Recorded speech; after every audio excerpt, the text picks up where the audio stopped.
After a brutal battle against giants, Ronan stands alone as the last survivor of the Imperial army.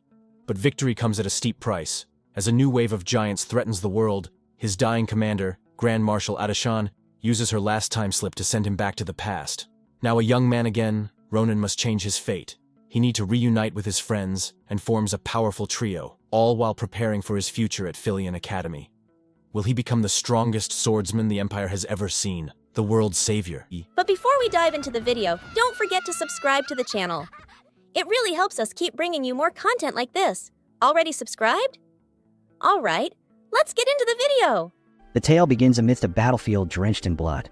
Countless warriors have perished, and only one remains standing, our protagonist. His comrades, his friends, all fallen in this brutal fight.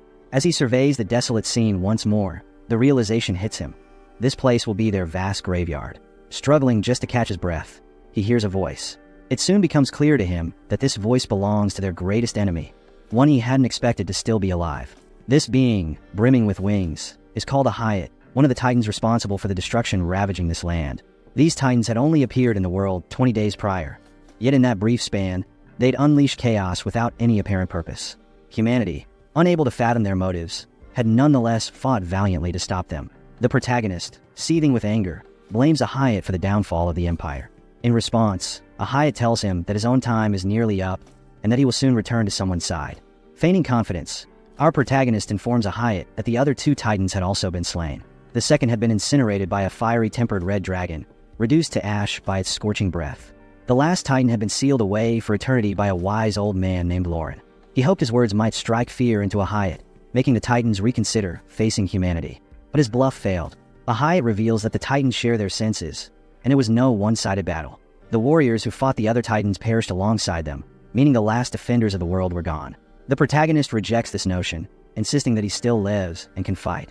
But a Hyatt is aware of the extent of his injuries. It knows that he too is nearing his end. The giant remarks that, had the protagonist realized his true potential earlier and honed it, he would have posed a far greater threat to their plans. But these regrets come too late. The protagonist already knows he's led a life full of mistakes, and he no longer wants to hear the Titan's words. Despite this, a Hyatt commends him for his accomplishments, saying he should feel proud, even if it's all in vain. This world is doomed to be swallowed by starlight. Before a Hyatt can finish, the protagonist cuts its speech short, quite literally, by severing the Titan's head with a powerful strike. The blow is strong enough to decapitate the enormous creature. Yet, even as he stands over his fallen foe, his gaze remains cold. He knows that what's done is done. With his adrenaline fading, he finally feels the full extent of his injuries. He could hardly catch his breath. Memories of the first time he met his comrades flooded his mind. The first to approach him was a man with a scar over his eye. Soon, the others followed, welcoming him into their ranks. They had fought countless battles together, but now, they were all gone. The protagonist wondered why they chose to come to this perilous place, even though they knew the risks were too great. His anger simmered as he realized their actions were driven by pride, a reckless decision that had cost them everything. But it was too late for regrets.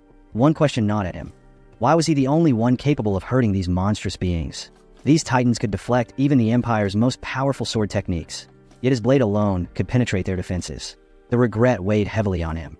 If only he had known earlier, maybe more lives could have been spared. He lowered his head in despair, feeling utterly defeated. Just then, a faint voice reached his ears. Startled, he moved quickly, recognizing the familiar sound. To his astonishment, someone had survived the massacre. Leaning against a massive boulder, he saw a woman, though she was in bad shape herself. Relief washed over him as he realized it was the Grand Commander, Adeshan, the leader of this doomed mission to destroy the Titan. Ronan, the protagonist, couldn't help but tease her about her condition, to which she retorted, pointing out that he didn't look much better. It was here that the story revealed our protagonist's name, Ronan. Adeshan, trying to gauge the situation, asked if a Hyatt had been defeated. Ronan confirmed, saying he had slain the giant. Tears welled in her eyes as she thanked him for his efforts. Ronan was taken aback to see his commander in such a vulnerable state. Trying to lighten the mood, he made a request. He asked Adeshan to ensure that all the fallen on the battlefield received proper burials. Typically, in wars like this, the dead were either abandoned or burned, but Ronan didn't want that fate for his comrades. However, Adeshan confessed that she wasn't sure she could fulfill his wish. She was too weak to handle such a task. She even suggested that Ronan might be better suited for it. But that idea was quickly dismissed when Ronan erupted into a fit of coughing. He admitted that he, too, was on the brink of death and had been putting on a brave face, knowing full well there was little he could do now. Adeshan then asked what Ronan would do if, by some miracle, he survived this day. Ronan thought for a moment, but only one answer came to mind. He shared that he wanted to attend the academy. The reason for this desire came from something Ahayat had said, about him never having fully developed his abilities. But the real reason was deeper. This had been his late sister's wish. She had always wanted him to pursue studies at the academy. Yet, Ronan now felt it was irrelevant, believing he would soon be reunited with his sister in the afterlife. Adeshan tried to reassure him, confident that a rescue party must be on its way, but Ronan dismissed her hope, calling it futile. As they awaited their impending deaths, a brilliant light suddenly blazed from above, startling them both. They wondered why the storm had abruptly ceased, but the calm was soon replaced by an overwhelming pressure that filled the air. Ronan struggled to grasp what was happening, until he glanced up at the sky and saw it, a massive giant with 8 wings. But it wasn't alone. A host of other titans accompanied it, similar to the ones that had nearly exterminated humanity. Ahayat had been one of them, and now they had returned, this time in full force. Ronan stood, bewildered, questioning where these creatures had come from. Adeshan's last shred of hope crumbled. She had believed the defeat of the first 3 giants was the end, but she now realized that wasn't true. Despite having tried to save the world 3 times, she was out of options. Confusion and despair overtook her, leaving her paralyzed. But Ronan's voice broke through her despair. He urged her to use her telekinesis to help his sword reach the giants. As it couldn't reach them on its own, Adeshan was stunned by Ronan's resolve. She couldn't fathom how he still planned to fight, even against such overwhelming odds. Yet, Ronan unsheathed his sword and vowed to do everything in his power to repel the titans. His unwavering determination stirred a flicker of hope within her. She began to believe that Ronan might be the key to defeating them after all. She called out to him, and as he turned to face her, she told him to stop talking, then did something completely unexpected. Adeshan produced a glowing blue orb from her mouth and transferred it into Ronan. He was bewildered and had no idea what this was for. As Adeshan leaned closer, she whispered something into his ear. Ronan, confused, tried to ask more questions, but she continued whispering. When she finished, Ronan exclaimed in shock, demanding to know what she had just done. But his expression changed when he heard her final request. She asked Ronan that if they ever met again, he should remind her not to do anything foolish and instead to remain a simple tailor. Her last words froze Ronan in place. But before he could react, the giants behind them began casting a spell. For the first time, he saw a gentle smile on Adeshan's face. A brilliant, blinding light surged toward them, and the spell struck with full force. In the aftermath, the only thing left was the blue orb Adeshan had passed to Ronan. When Ronan opened his eyes again, everything had changed. The sky was clear and blue, and he was no longer surrounded by the corpses of the fallen. His surroundings had transformed into peaceful fields. Nearby, children played along a riverbank. Ronan quickly realized what had happened. He was back in Nabudin, his hometown. This marked the beginning of his return to the past, the first day of his regression. His head throbbed with the weight of all that had transpired. Adeshan's parting words echoed in his mind. Before the giant's attack, she had done something extraordinary. She had given him the blue orb, a powerful artifact capable of turning back time. She had also told him about her previous life, when she had been nothing more than an ordinary tailor. The orb had allowed her to regress, giving her the chance to change the course of history, and it was through this power that she had risen to become the Grand Commander of the Empire. But the orb only allowed 4 regressions, and Adeshan had already used 3. The final chance now belonged to Ronan. She believed that the power to defeat the giants rested in Ronan's hands. He was the key to preventing the world's collapse.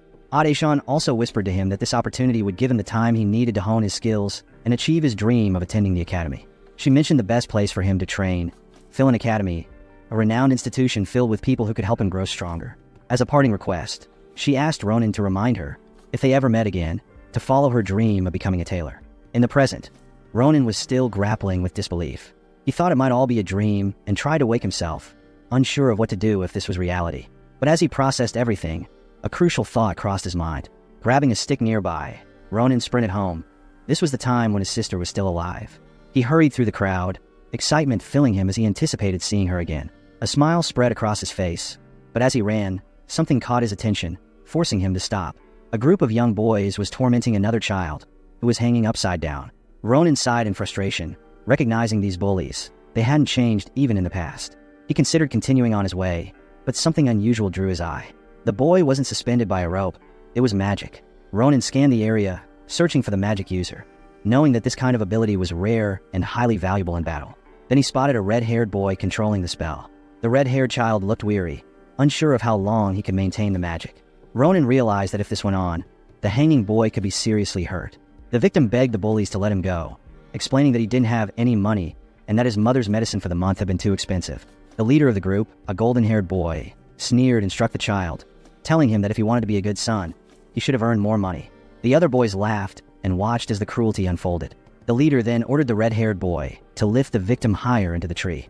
The magic user hesitated, trying to protest, but the golden-haired bully wouldn't hear it. Intimidated, the red-haired boy obeyed out of fear that he, too, would become a target. This boy's name was Assel, and as he complied, he reflected on how he ended up in this mess. It had all started with his desire to prove to everyone that he was skilled at magic. Assel's hands trembled. He wanted to refuse the bully's order, to stand up to him, but his fear paralyzed him. Just as Assel was about to speak up, a sudden blow interrupted the situation. Ronan had struck him with a stick, telling him to stop using his magic. Assel lost concentration, and the suspended boy fell to the ground. Enraged, the bully turned on Assel, but before he could act, Ronan stepped in. He told Assel to ignore the bully and focus on talking to him instead. Ronan asked Assel where he had learned to use telekinesis magic, curious despite the unfolding tension. Assel sheepishly explained that he had bought a cheap grimoire from a traveling merchant. Ronan was impressed. Such a rare ability from something inexpensive. He realized that magic like this could be essential in his fight against the giants. However, before he could dwell further on the idea, a familiar sound interrupted his thoughts. The golden-haired bully had drawn his sword, and the situation was about to escalate.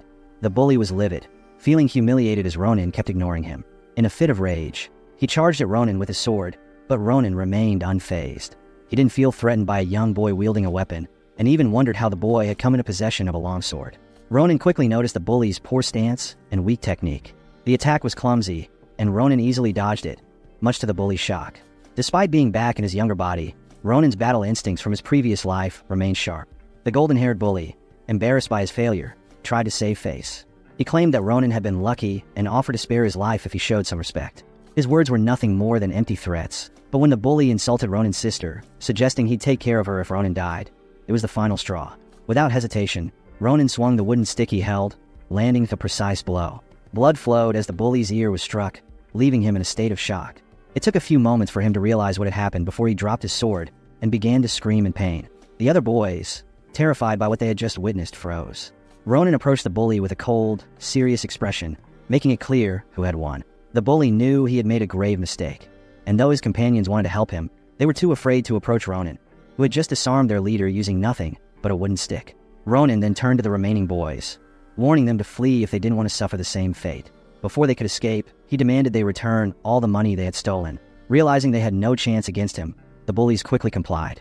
Within moments, the bullied boy had his money back. The boy was astonished, noticing that the amount returned was far more than what had been stolen. Ronan told him to keep it all, as he didn't need the extra money. Grateful, the boy thanked Ronan sincerely.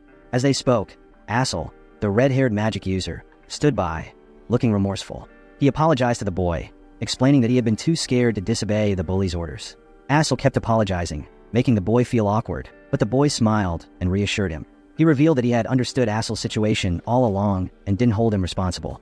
Assel's apologies were deeply appreciated, and after a brief farewell, the boy left, leaving Ronan and Assel alone. Ronan studied Assel for a moment, realizing that this person didn't seem like a typical boy. In fact, Ronan addressed Assel as a girl. Moving on to business, Ronan told Assel they should meet at the same spot again in 4 days. Assel tried to ask more questions, but Ronan offered no answers. Just before leaving, Ronan gave a final reminder. If Assel didn't show up, there would be consequences. He was now left alone, reflecting on everything that had just happened. For the moment, we'll refer to Assel as a boy, though Ronan still suspected otherwise. After a short walk, Ronan finally arrived at his home, carrying flowers for his sister.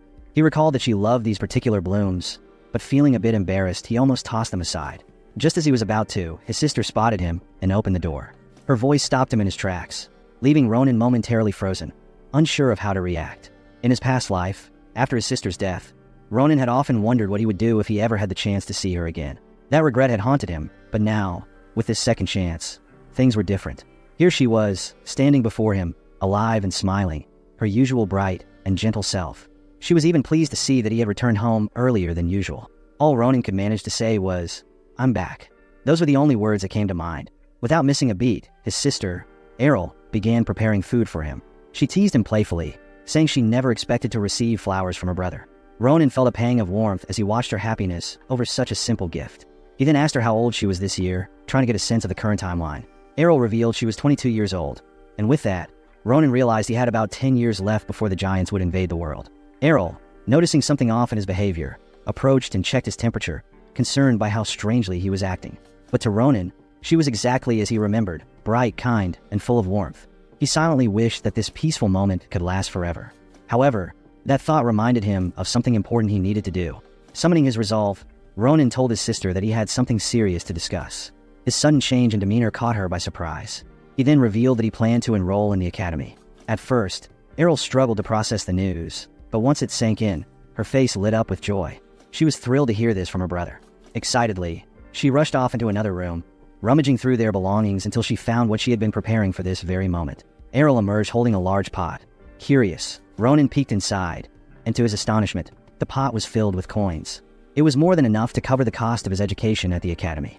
She had secretly been saving up to surprise him with this gift. Ronan hadn't anticipated such a gesture from his sister, and he was deeply moved by her thoughtfulness. He expressed his gratitude for her kindness, but gently informed her that the money she had saved still wouldn't be enough.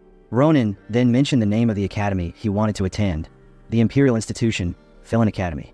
Hearing this, Errol's face shifted from confusion to shock, and she let out a loud gasp as she realized what her brother was aiming for. Philin Academy was the Empire's most prestigious educational institution, renowned for its elite professors and massive imperial funding. It was also known as the Hero Factory. Many legendary figures had graduated from Philin Academy, including Grand Commander Adeshan herself, the famed Swordmaster Shalafan, and even the notorious criminal Winter Witch. Ronan knew that these individuals had all played key roles in humanity's struggle against the Giants. The academy had even been personally recommended by Adeshan. However, Philin Academy was infamous for its extremely high entrance requirements and exorbitant tuition fees. Despite these challenges, Ronan was determined to give it his best shot, especially with Errol cheering him on so enthusiastically. Her support fueled his determination to pass the entrance exam and prove that he could make it. As Ronan was heading out, he encountered someone unexpected, Assel. Ronan, in a moment of light teasing, mistakenly called him Missile, which Assel quickly corrected. The red-haired boy had come because of Ronan's rather intimidating threat, though Ronan hadn't intended to scare him. Since Assel had shown up, Ronan told him they would be busy that evening for a test, something that took Assel by surprise, as he hadn't expected anything like this. Ronan explained that he wanted Assel to use his telekinesis on him, asking Assel to lift him as high as possible. Assel, concerned about the danger, hesitated, warning Ronan that it could be risky. However, Ronan was confident that he would be fine if Assel followed his instructions. Reluctantly, Assel cast the spell. Using a technique called the Invisible Hand, he directed his magic toward Ronan. To Ronan's amazement, he could actually feel the magic's grip on his body. His feet slowly lifted off the ground, and within seconds, Ronan was soaring higher. The sensation was thrilling. It reminded Ronan of the feeling he had experienced when battling giants, though the height and stability of the spell were not quite the same. Nevertheless, telekinesis was a crucial ability that could give him the edge he needed in combat against the towering foes. With his own abilities and Assel's telekinesis, Ronan realized he was closer to being ready for the battles ahead. Assel, now straining to maintain the spell, was clearly reaching his limit. Despite this, Ronan urged him to hold on just a bit longer as he wanted to test one last thing. The protagonist drew his weapon and, without warning, slashed through the air. Assel stood in awe, realizing that Ronan had just cut through his mana, disrupting the telekinesis spell. As soon as Ronan landed, Assel couldn't help but ask how he had performed such an incredible feat. This was the first time he had witnessed someone sever mana with a blade. However, Ronan had no clear answers. He, too, was unsure why or how this phenomenon occurred. He suspected that his mysterious ability was something he needed to explore further, though it wasn't a priority at the moment. His current theory was that his sword, Sorter, had the capability to cut through mana, but unraveling the truth behind it would have to wait. After this brief test, Ronan declared that Assel had passed. He handed Assel a spare bag and informed him that they had a critical task to complete before the moon vanished. This mission, Ronan explained, was of such importance that it could be considered the first chapter in his life story. With that, the two of them set off on their journey. During their conversation, Ronan shared his plans about enrolling in Philin Academy. Assel, still taken aback, tried to clarify what he had heard, as Philin Academy only admitted the Empire's top-tier individuals. Ronan grew irritated with Assel's repeated questions, but he confirmed that his plan was real. He then asked if Assel had any intention of joining the academy as well. Assel confessed that he did want to enroll, but he lacked confidence in his abilities. He saw himself as talentless, timid, and overly fearful. Ronan, however, had little patience for this self-pity. He bluntly asked Assel if he really wanted to continue living this way. This question struck a chord in Assel, making him realize that he was indeed wasting his potential. Ronan didn't sugarcoat things. He acknowledged that Assel had a tendency to be fearful and emotional, but none of that mattered. What mattered, Ronan explained, was that Assel still had the chance to change. Ronan reminded him that time was the most valuable resource anyone had. Every moment that passed was something they could never get back.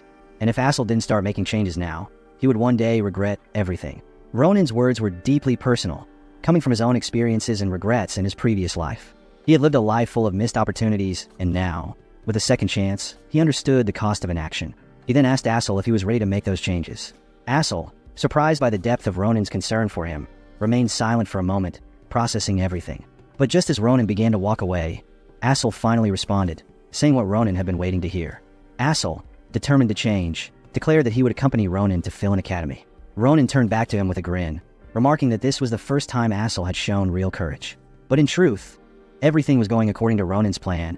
It was written all over his face. That night, their first mission began. After a quick briefing from Ronan, Assel found himself ready, though anxious. The two were quietly observing their target. This was the first challenge Assel had to face in order to improve his abilities. Ronan had chosen a suitable adversary, the lunar goblins. These creatures, easily distinguished from regular goblins by their yellow skin, were notorious for their obsession with gold and treasure. They often ambushed traders to steal goods and held elaborate celebrations when they hoarded enough treasure, especially under the full moon. And tonight was a full moon, the perfect opportunity for Ronan's plan. With a determined look, Ronan announced that they would be stealing the goblins' treasure. Assel, trembling slightly, was confused and terrified by the task. He'd never heard of the lunar goblins' festivals before, and he asked Ronan how he knew about this. Ronan couldn't explain. His knowledge came from his past life. But he reassured Assel, wrapping an arm around him and explaining that all they needed was for Assel to use his telekinesis to quietly move the treasure into their bags. Assel, however, wasn't so confident. He worried that any mistake could wake the goblins, which would put them in a dire situation. He even asked Ronan to reconsider, but Ronan dismissed his fears, calling him scared. Then he laid out the importance of the mission. They needed two things to get into Philin Academy: money and battle experience. The aristocrats who attended the academy had been trained since birth, so if they wanted to compete, they needed to take risks and face real danger. Fighting the lunar goblins would not only give them the funds they needed, but it would also provide valuable experience, a perfect opportunity. With no other options, Assel reluctantly agreed, though he couldn't help but cry under the pressure. Ronan's logic was sound, and Assel knew deep down that there was no turning back.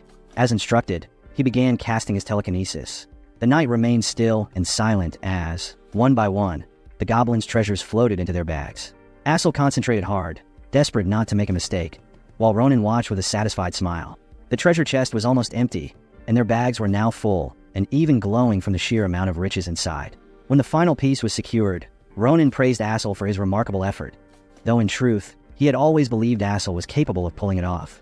As they finished packing, Ronan couldn't help but slip up again, referring to Assel as her, once more, thinking to himself that this girl was more impressive than he had expected. His expression shifted, his eyes and grin turning slightly sinister, as he considered what a valuable ally, or minion, he had gained. With their mission complete, Ronan gathered their loot, and they prepared to head out, their first test a resounding success. Ronan turned to Assel and said they should head back quickly before anything went wrong. However, it seemed Ronan had jinxed it, as something began to stir in the forest. Two men sprinted through the woods, chasing after a bird. Their loud voices immediately caught the attention of Ronan and Assel, who wondered who these strangers were and why they were causing such a commotion. Unfortunately, the ruckus woke up the goblins. Their leader quickly checked the treasure, and upon realizing it was gone, sounded the alarm. Within seconds, the entire group of goblins gathered, trying to figure out what had happened to their stash. They soon spotted two humans attempting to flee, Ronan and Assel. Realizing they had been spotted, Assel began to panic, collapsing to his knees in fear. Ronan, however, remained composed, refusing to abandon their bags of treasure. They needed the money for tuition, and running wasn't an option. As the goblins closed in, Ronan inspected his weapon, a longsword made of cheap steel, but sturdy enough to last through 15 strikes. Unfortunately, there were 30 goblins charging at them. Assel, frozen in terror, could only watch as the goblins prepared to attack. He called out to Ronan to be careful, but Ronan, undeterred, made a powerful wide slash, taking down 3 goblins in a single stroke, their heads separated from their bodies. Assel was in shock at the sight. Ronan, calm as ever, noted that he still had 14 attacks left. The crows in the forest cawed as they witnessed the massacre. One by one, the lunar goblins fell to Ronan's swordsmanship, their limbs severed. It was a display of sheer skill, leaving the goblins no chance of survival. Assel could hardly believe what he had seen. Ronan had taken down all 30 goblins by himself. The initial strike that felled 3 goblins had been just the beginning. As for the rest, Ronan had moved so swiftly that it seemed he vanished before swiftly dispatching each goblin. Assel marveled at his companion's genius in combat. When the battle was over, Ronan snapped Assel back to reality, reminding him not to zone out. With a smile, Ronan told him it was time to head home. The night was still young as they began their journey back, but the weight of the treasure-filled bags soon took its toll on their bodies. Ronan complained about his muscles aching after the brief fight and decided he would need to do some intense training the next day to strengthen himself. Curious about the earlier noise, Assel asked Ronan about it, but Ronan had no clear answer either. He was still irritated that the noise had disrupted their flawless plan. He mused that whoever had made the noise must have been crazy to shout so loudly in the middle of the night. As they continued walking, an arrow suddenly flew toward them, aimed at Assel. Though Assel noticed it, it was already too close for him to dodge. Fortunately, Ronan caught the arrow just in time, saving Assel from harm. Assel was shaken, realizing how close he had come to being hit. Ronan quickly scanned the area and spotted two figures, one of them holding a bow. Furious at being called kids by the strangers, Ronan watched as the two men approached. One of them apologized for firing the arrow, claiming they thought there were monsters nearby. His excuse sounded weak, and it became clear as he eyed the treasure in Ronan's bag that these two had ulterior motives. The two men exchanged a knowing glance, hinting at their intentions. The two men seemed to exchange a silent communication. Ronan wasn't fooled by their apologies. He recognized their deceit. With a serious expression, he confronted them, demanding to know who they were. The man with the bow was taken aback by the intensity of Ronan's response. He stepped closer, attempting to make small talk while subtly reaching for a concealed weapon. Moments later, he revealed their true intentions by swinging his weapon at Ronan. Ronan was familiar with the name Caliboro and reacted swiftly, seizing the man's wrist to thwart the attack. In one fluid motion, he countered with a punch that knocked the attacker out cold. Seeing his companion incapacitated, the second man charged at Ronan. Assel, noticing the incoming threat, used his telekinesis to grab Ronan's attention and at the last moment, cast a spell on the assailant. The man froze in place, bewildered by his sudden inability to move. Ronan couldn't help but smile at Assel's quick thinking. Seizing the opportunity, he disarmed the frozen attacker, snatching the dagger that clattered to the ground. The bewildered man didn't comprehend what had just transpired before Ronan dispatched him. A piercing scream echoed through the forest.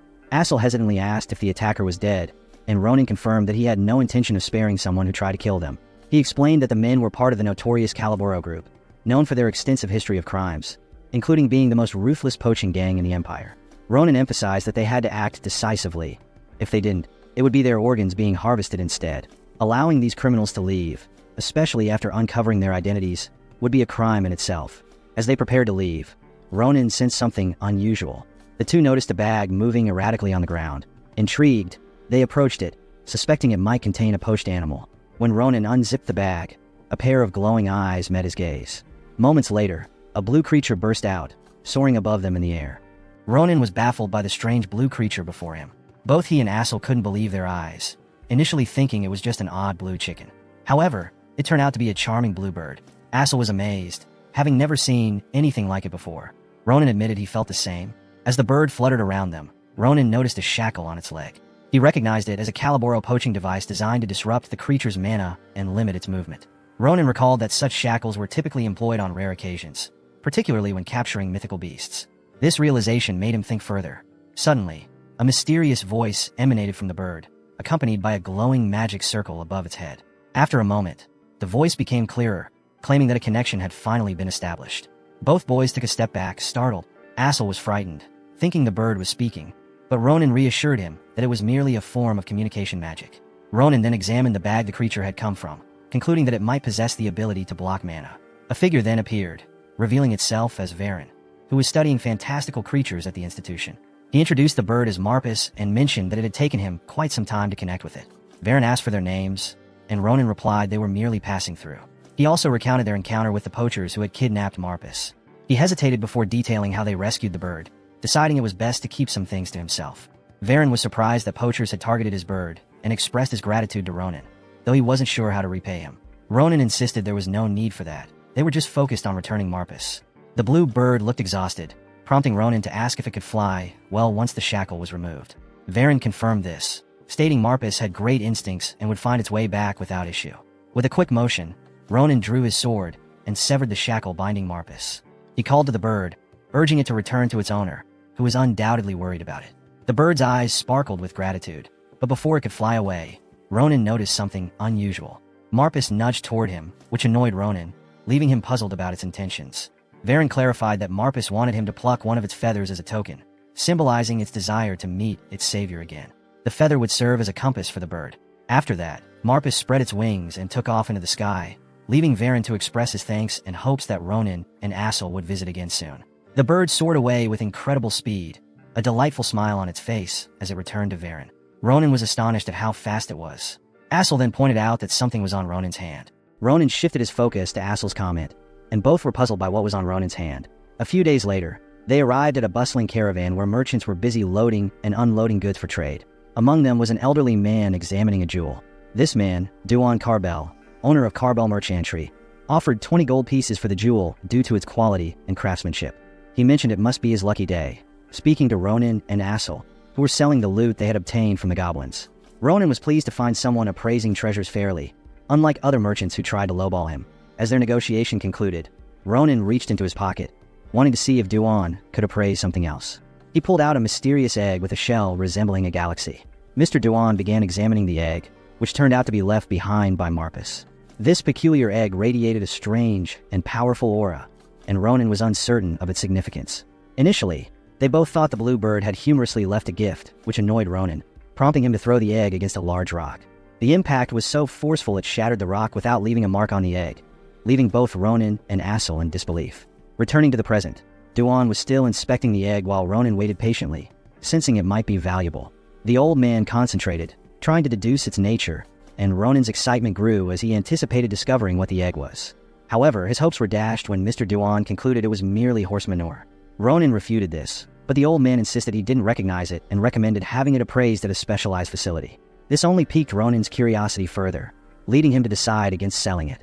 Meanwhile, Assel continued to wonder if it truly was just a lump of waste. Ronan then inquired if the old man sold books about Filian Academy, sharing that they were preparing for the entrance exam and needed more information.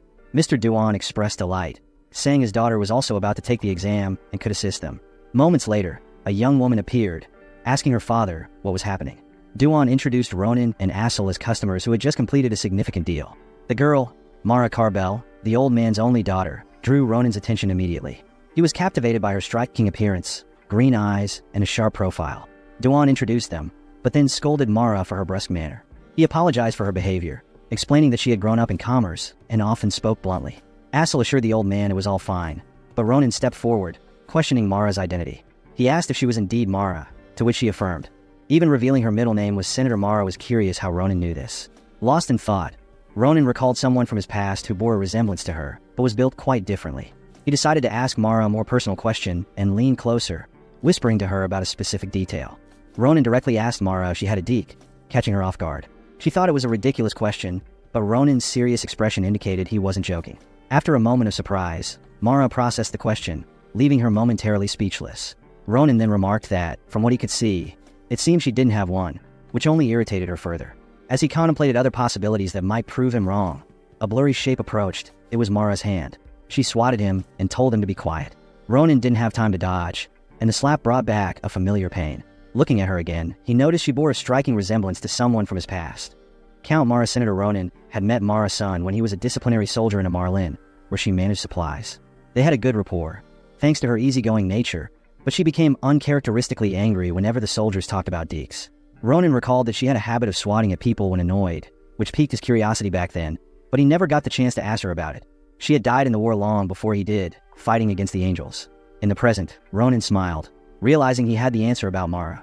Her behavior stemmed from being mistaken for a boy. The soldiers all assumed she was one of them. Mara noticed Ronan's smile, and it only frustrated her more. She approached him to teach him a lesson, but he playfully swatted her head, causing her to halt in her tracks. He told her to quit acting up since she had already hit him once, but this warning didn't deter her. She retaliated with a strong headbutt, reigniting their playful fight. They resembled two kids squabbling over a piece of candy, leaving Assel and Mr. Duan in disbelief as they watched. Eventually, the two calmed down and gathered inside a tent.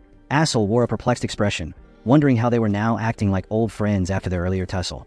Ronan and Mara continued their conversation, this time discussing their weapons. Mara offered her insights on their effective use and asked Ronan why he was carrying 3 swords and a magic wand. Ronan explained that he relied heavily on his swords and needed backups in case one broke. Mara assessed the 3 swords and determined that the black iron sword was the best. She noted that black iron was known for its durability, and many knights sought such weapons. This was also the first time Ronan realized he owned a black iron sword, which had been his favorite. Mara continued, saying the wand had a magic stone embedded in it. Then she turned to Assel and asked if he was the rare mage Ronan had mentioned. Assel confirmed this, albeit nervously. Curious, Mara inquired about the type of magic he could perform. Assel replied that he specialized in telekinesis. This revelation shocked Mara, as she recognized how rare that ability was among mages. She suggested he could easily earn a scholarship with such talent. She then shifted the conversation back to Ronan, saying they were the only concern for the upcoming practical exam. She asked what he planned to demonstrate to impress the judges, particularly techniques that would capture their interest. Ronan realized he was unaware of this requirement. Mara explained that candidates needed to impress the professors and demonstrate their capabilities during the practical exam. She emphasized that even if someone didn't excel in the theory portion, they could still pass if they performed well in practice. She added that if applicants couldn't prove their worth, they should just forget about attending the academy. Ronan sighed, feeling this only complicated matters, believing that a swordsman simply needed to be skilled with a sword. The two then discussed the typical demonstrations in the practical exam, where applicants usually showcase their family's secret techniques. Mara noted that some even displayed their personal mana fighting styles. Ronan interrupted, questioning the concept of mana. This left Mara dumbfounded by his reaction. She explained that anyone hoping to enroll in Philin Academy should at least be able to use mana. As she spoke, Ronan's expression showed his lack of understanding about the basic requirements for the entrance exam. It dawned on Mara that he couldn't sense his own mana. Her body trembled in disbelief, and her theory was confirmed when Ronan confused mana with aura. She couldn't believe someone could be so clueless before attempting to enter Philin Academy, and she buried her face in frustration. Ronan questioned why she was making such a big deal about it, insisting he might know what she was referring to. Mara stood up and instructed Ronan to step outside, which left him confused. She grabbed the two short swords from the table, explaining that she had left her own weapon at the blacksmith. This made Ronan uneasy, as he worried she might damage his swords. However, she assured him that she'd finish whatever she was doing before that could happen, even promising to compensate him 3 times over if she broke them. With a resigned sigh, Ronan understood there was no stopping her. Mara urged Ronan to hurry outside as she planned to give him special training. In this world, mana is the essence of nature's power. It's present everywhere, but not everyone can harness it. To use mana, one must see and feel it, a process known as mana sense.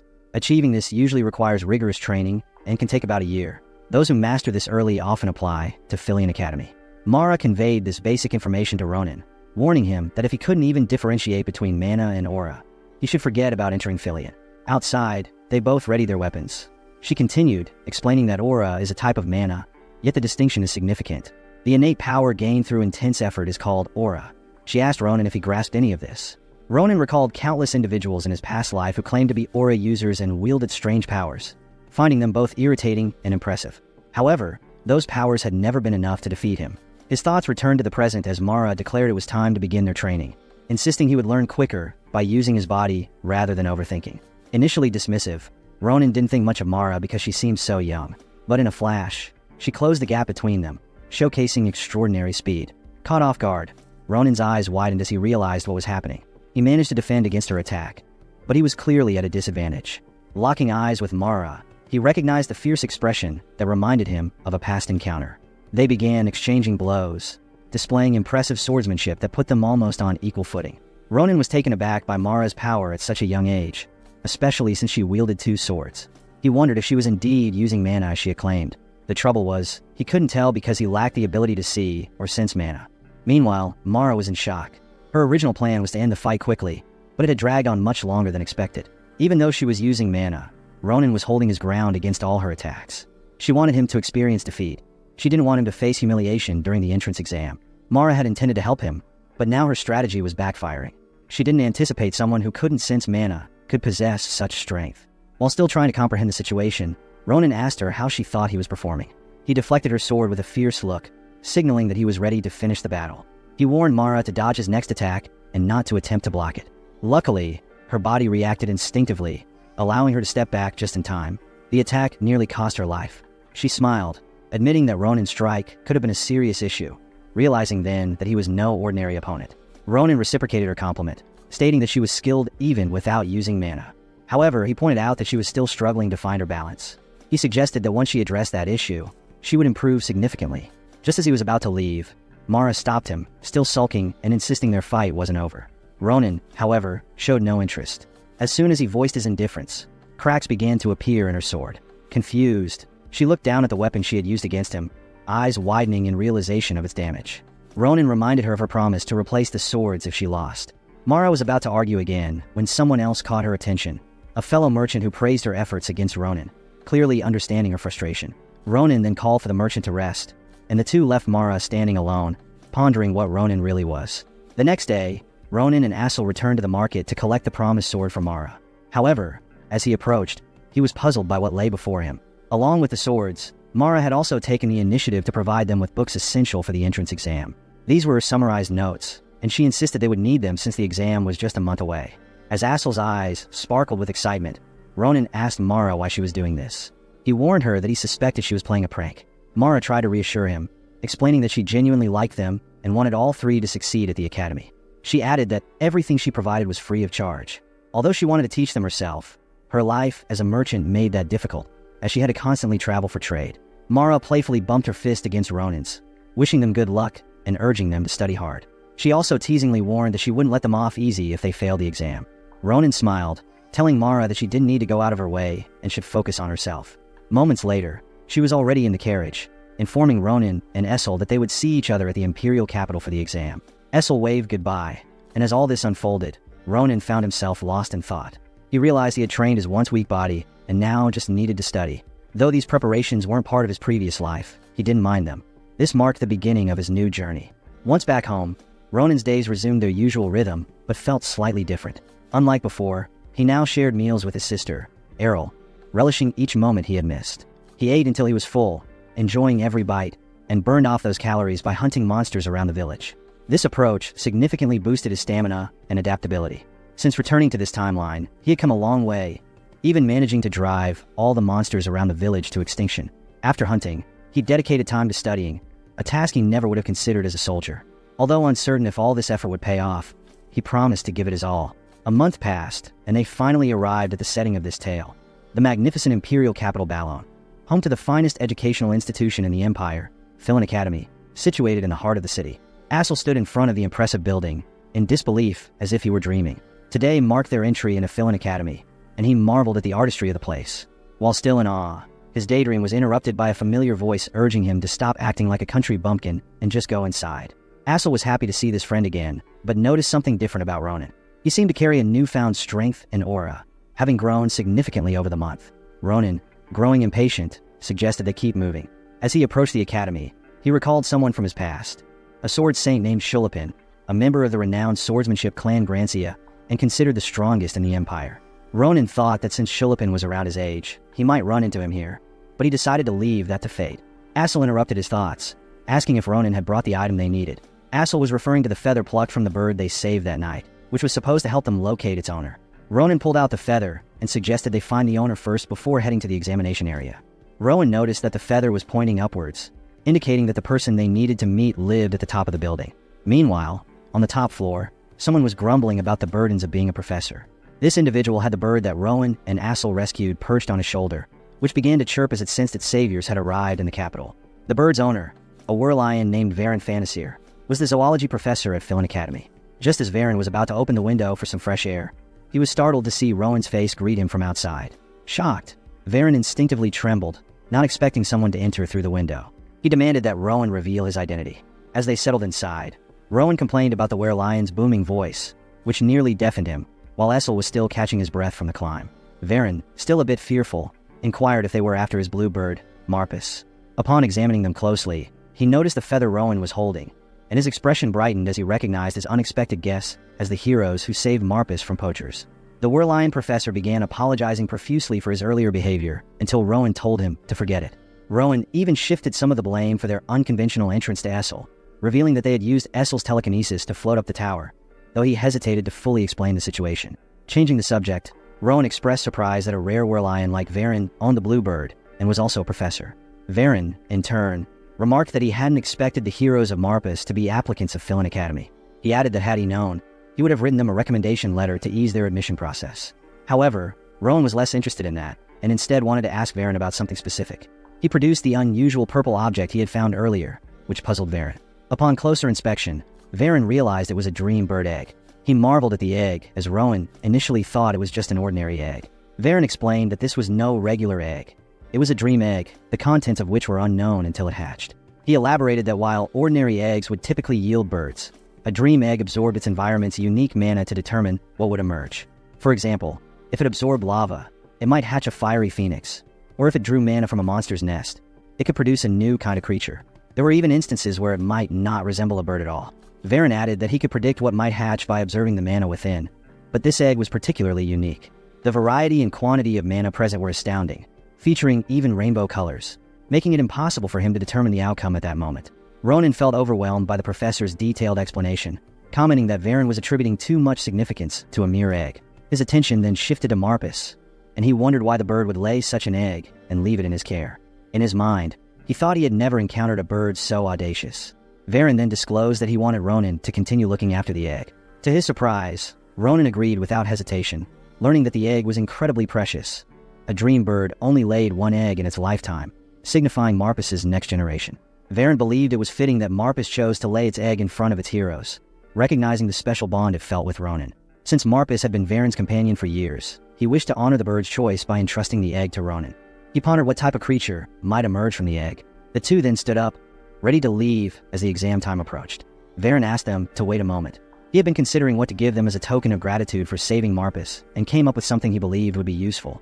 The professor pulled out an ancient-looking piece of parchment, surprising Ronan and Essel. Shortly after, the two departed from Varen's building and made their way to the main hall of Galilean Castle, where the practical testing was held. Inside, all the applicants were gathered in the waiting area. The facilitator announced that applicant number 111 had completed their exam, while many hopeful candidates waited anxiously for their turn, some even praying before entering the examination hall. The next applicant appeared visibly nervous, facing the vast hall beyond the doors. Ronan, waiting for his turn, found himself growing bored with the lengthy queue, remarking that they were making him wait too long. Beside him was Maria, the blonde girl he recognized, who was also waiting for a chance. He asked her why she was dressed that way, to which she proudly explained that Philian Academy is a prestigious institution for nobles, so she paid careful attention to her attire. She was hoping to attract a wealthy patron for their merchant business, so her preparation wouldn't go to waste. Maria sighed, wishing to be in the magic testing hall instead, which was located in a different building. After a moment, applicant number 112 finished their practical exam.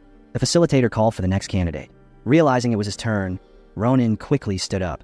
Maria encouraged him to remain calm and do his best, playfully warning him that if he failed, she wouldn't let him off easily. He thanked her for her ironic support and turned to assure her he would return. Inside the practical exam room, various banners representing different academy organizations adorned the walls.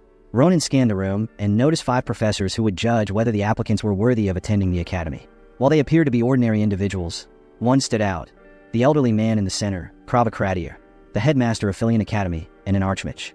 Another notable figure was the swordsmanship instructor, Rose, the Grand Sword Saint, whose presence exuded an energy Ronan hadn't felt in ages. After assessing the instructors, Ronan introduced himself, and the professors reciprocated. Krava then explained the exam's instructions. Ronan's task was simple: strike the magically enhanced dummy in front of him and showcase any techniques he had learned. As he prepared, he told the professors not to expect anything extraordinary, just a swift cut.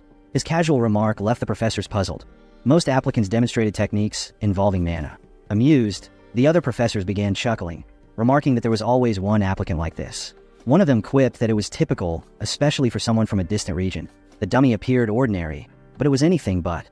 Engineered to withstand aura-based attacks, it also had rapid regeneration capabilities. This training dummy was a marvel of magical engineering. 2 professors whispered that even the prodigy Shalapin barely made a mark on the dummy with his sword. Krava, embarrassed by their behavior, silently hoped Ronan would surprise them. From Krava's perspective, something felt different as Ronan stood in front of the dummy. There was an unusual energy radiating from the young man. In an instant, Ronan made his move, delivering a single precise strike. It felt as if time had momentarily paused. His cut was so clean and powerful that even Nabairos, the swordsmanship instructor, sensed its force and was visibly startled. Ronan, having completed his demonstration, casually informed the professors that he was finished and had nothing more to show. The professors, still laughing and underestimating him, remarked that a simple cut wouldn't suffice to pass. One blonde professor sought confirmation from the headmaster, but Krava was already in shock, sweat forming on his brow as he stared at Ronan in disbelief. Suddenly, Instructor Nabairos, the Grand Sword Saint, kicked her leg up onto the table, stunning the other professors. In a flash, she vanished from her spot and reappeared in front of Ronan with a fierce expression, her blade poised to strike. With all her strength, she halted her attack just before it could hit. Ronan remained unfazed, standing calmly as if nothing had happened. Ronan then remarked, with a touch of irony, that Nabairos had given him quite a scare. With a serious expression, Nabairos asked who he was and where he had learned his swordsmanship. Her intense questioning left Ronan confused, so she rephrased, asking if he had been able to track her movements. Ronan confirmed, praising her speed and skill. He elaborated, pointing out that from her starting position at the table, it would have been difficult to unsheath her sword quickly, but by the time she reached him, she had already swung her sword 3 times. Nabairos confirmed he was correct. She had, indeed, struck 3 times, just as Ronan had done during his demonstration. What the professors had interpreted as a single strike against the training dummy was actually 3 rapid attacks. Ronan had deliberately slowed his final strike, so the professors could follow his movements, a gesture that had unintentionally insulted Nabairos. Meanwhile, Krava remained silent, observing the exchange, while the theory professors remained clueless, unable to grasp the significance of what had happened. Ronan, realizing the misunderstanding, felt awkward. He had slowed his final strike, thinking his sword might not withstand the impact on the dummy, but it was clear from the mood in the room that no one would believe his explanation. Nabairos, still with her sword drawn, finally lowered her blade after a tense few moments. She sheathed it and returned to her seat, but not before warning Ronan that she would remember his name, and she intended to teach him personally. Her tone carried a sense of both frustration and respect. As she sat, still visibly annoyed, Krava took note. He knew that despite her attitude, Nabairos was already considering Ronan as a potential disciple. Maintaining his composure, Krava complimented Ronan on his performance, calling it impressive in many ways, before moving to the next part of the exam. The headmaster then posed a simple but profound question. What did Ronan wish to learn at Filian Academy? Ronan was caught off guard, his expression betraying a sudden, intense memory of his past. He recalled a haunting scene where all his comrades had fallen in battle, leaving him utterly alone. This memory solidified his answer, one driven by deep reflection. He wanted to learn how to live without regrets. Ronan's response stunned the headmaster, filling the room with an uneasy silence. The other professors, sensing the gravity of his words, instructed Ronan to leave, signaling that his entrance exam was over. As Ronan departed, shutting the door behind him, Krava was left contemplating the profound nature of his answer. Teaching someone how to live without regrets was no simple task, and the headmaster chuckled to himself, already considering how he might impart such wisdom. Meanwhile, the theory professors continued to protest, still baffled by Ronan's earlier display. Their disbelief, however, was short-lived. The magically reinforced training dummy they had created began to crumble. A clean cut around its neck was the undeniable proof of Ronan's extraordinary skill. As the head of the dummy fell to the floor, the professor's eyes widened in shock. Ronan, now standing by the door, was still lost in thought, reflecting on Nabairos' swordsmanship. He wondered if, in his past life, he could have matched her in battle. Despite all the experiences and challenges he had faced before, this encounter left him questioning just how far his strength could take him. In front of Nabairos, Ronan felt small and insignificant, a stark reminder that he still had a long journey ahead. He chuckled to himself, realizing he'd made the right decision in joining the academy, all thanks to his captain, who had given him another chance at life. With a newfound sense of purpose, Ronan began walking, a smile forming on his face, confident that this place would teach him much more. He headed towards the venue for the written exam, feeling quite assured. After all, he had spent the entire month memorizing everything. He even thought to himself that getting into Filian Academy would be a breeze. However, after completing the exam, Ronan found himself in a completely different state. He looked as though he had fought an impossible battle. Marriott and Essel stood before him, watching as hopelessness consumed him. Ronan muttered that he had completely blown it. Despite Marriott having given him all the necessary books to prepare, Ronan had only managed to answer half of the questions. The reason? He had only reviewed 1 book from the entire stack in his bag. He had become so focused on that single text that he neglected the rest of the material. Essel blamed himself for not checking in on Ronan during their study sessions, while Marriott, visibly annoyed, thought Ronan had been foolish. She quickly deduced why he had been acting this way since finishing the written exam. But Marriott assured him it wasn't too late. The exam results hadn't been announced yet. She tried to lift his spirits, reminding him that brooding wouldn't solve anything. Moreover, she revealed that practical skills carried more weight than the written test. Just as she finished speaking, a bright blue light filled the hall nearby. A magic circle appeared beneath them, and someone excitedly announced that the results were finally out. This grabbed the trio's attention, and soon, a massive magical board appeared in front of the applicants, displaying the names of those who had passed.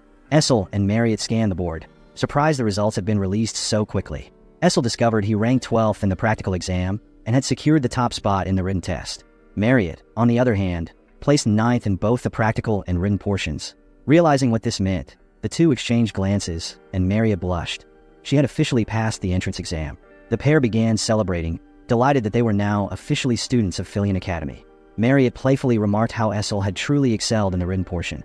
As Essel examined the rankings more closely, he noticed he was tied with 2 other students, but Marriott continued to tease him, pointing out that his success was no small feat. Then, turning her attention to Ronan, Marriott asked if he had seen his name on the board. From their perspective, Ronan seemed frozen, standing motionless with an unclear expression. When he finally spoke, his voice was hollow, as though his spirit had left his body. He commented that it was no surprise his name wasn't listed, given how badly he had messed up the written exam. Marriott, in disbelief, struggled to accept his words. Out of everyone, Marriott had fully expected Ronan to succeed. Trying to shake some sense into him, she urged Ronan to take a closer look. But his hope had already dwindled, and he muttered that he had checked every corner of the board. As she scolded him for failing to pass, a sudden fireball descended from the sky, catching everyone's attention. When the fireball struck the ground, the tension among the applicants shifted towards the disturbance. Ronan was puzzled by the commotion, and Marriott quickly explained that it was the final congratulatory firework for those who passed the admission test. Their eyes widened as they beheld a majestic creature, a glory phoenix, folding its wings in front of them. Moments later, the beast conjured another volley of fireballs, one of which was headed straight for Ronan.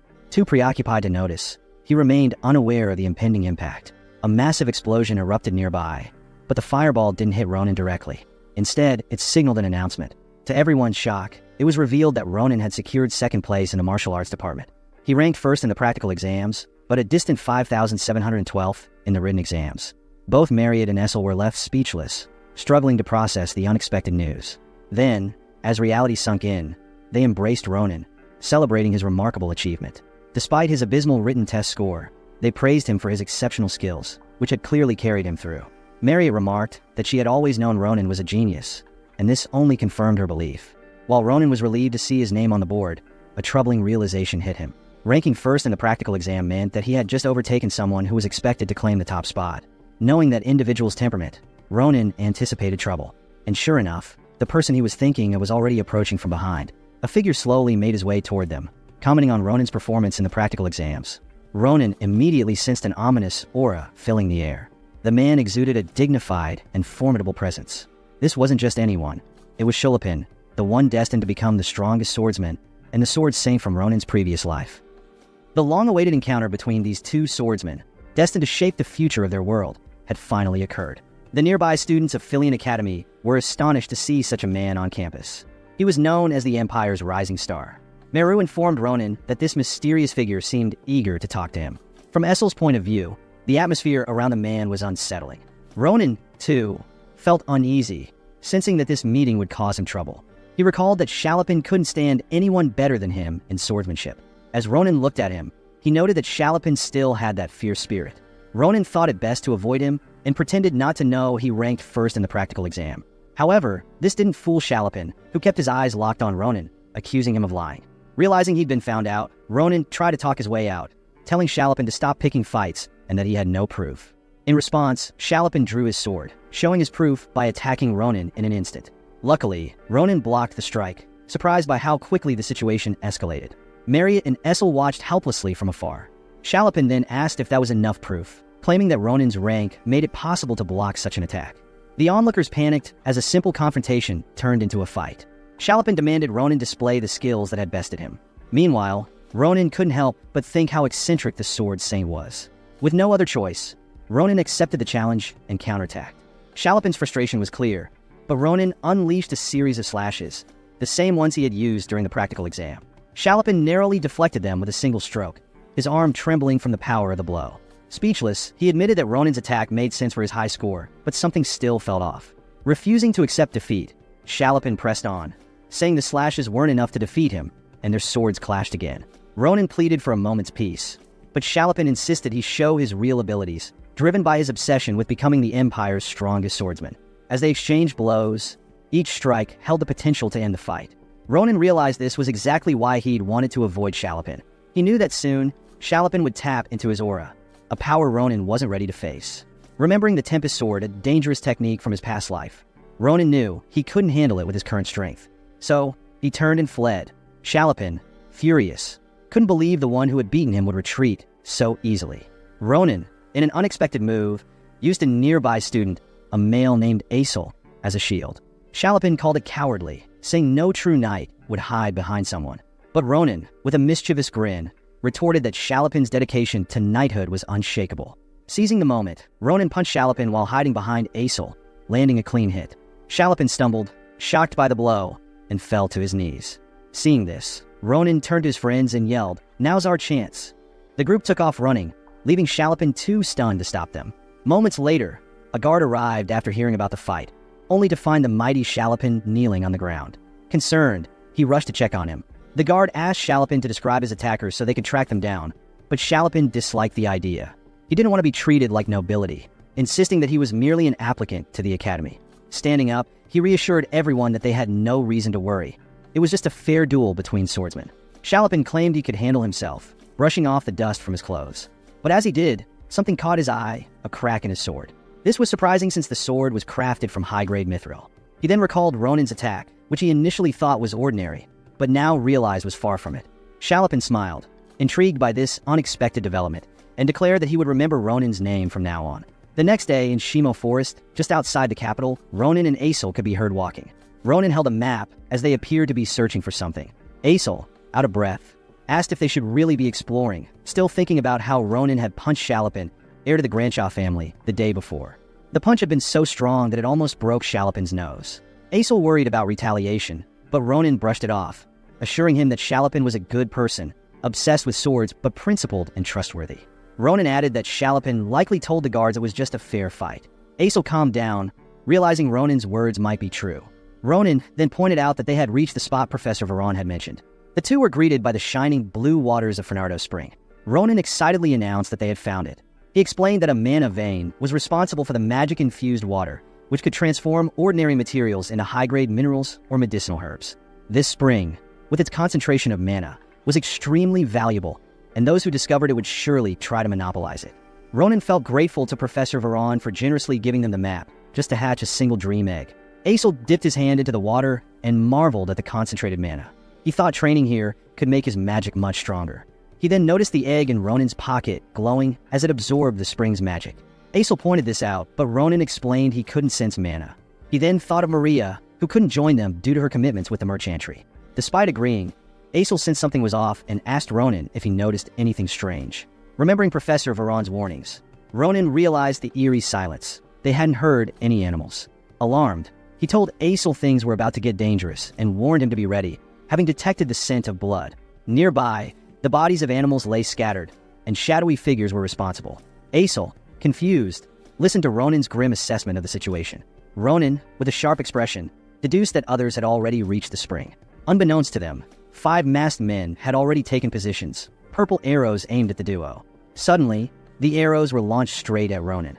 Calmly, he waited until the last moment, then drew his sword, making a massive slash that cut through the arrows, protecting himself. As he inspected the arrows, Ronin realized they looked familiar. He recalled, in his past life, encountering the same kind of arrows during his time with the disciplinary squad. One of his companions had boasted about these special arrows, which were powerful enough to blow up the heads of orcs, and had even challenged Ronin to test them. Back in the present, Ronin was slightly annoyed to find that he was about to face the same poaching group again. This time, however, these men were far stronger than the 2 he had encountered before. Sighing, Ronin realized he didn't have much of a choice. He instructed Aesel to hide somewhere safe and warned him to avoid becoming a porcupine from the arrows their opponents were likely to fire.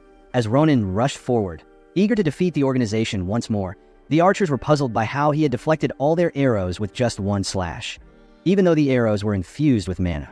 As Ronin quickly moved between the branches like a predator closing in on its prey, the purple-haired leader spotted him and commanded his men to scatter and surround Ronin. Impressed by the leader's quick thinking, Ronin noted that he might be stronger than those he'd fought before. Realizing the situation wasn't in his favor, Ronin called out, claiming that he was one of them, which caught the leader's attention. Ronin then introduced himself as a young bloodhound from the Dama branch, using the name Ahayat, a giant he had defeated in his past life. His bluff seemed to work as the masked men hesitated, trying to confirm his story.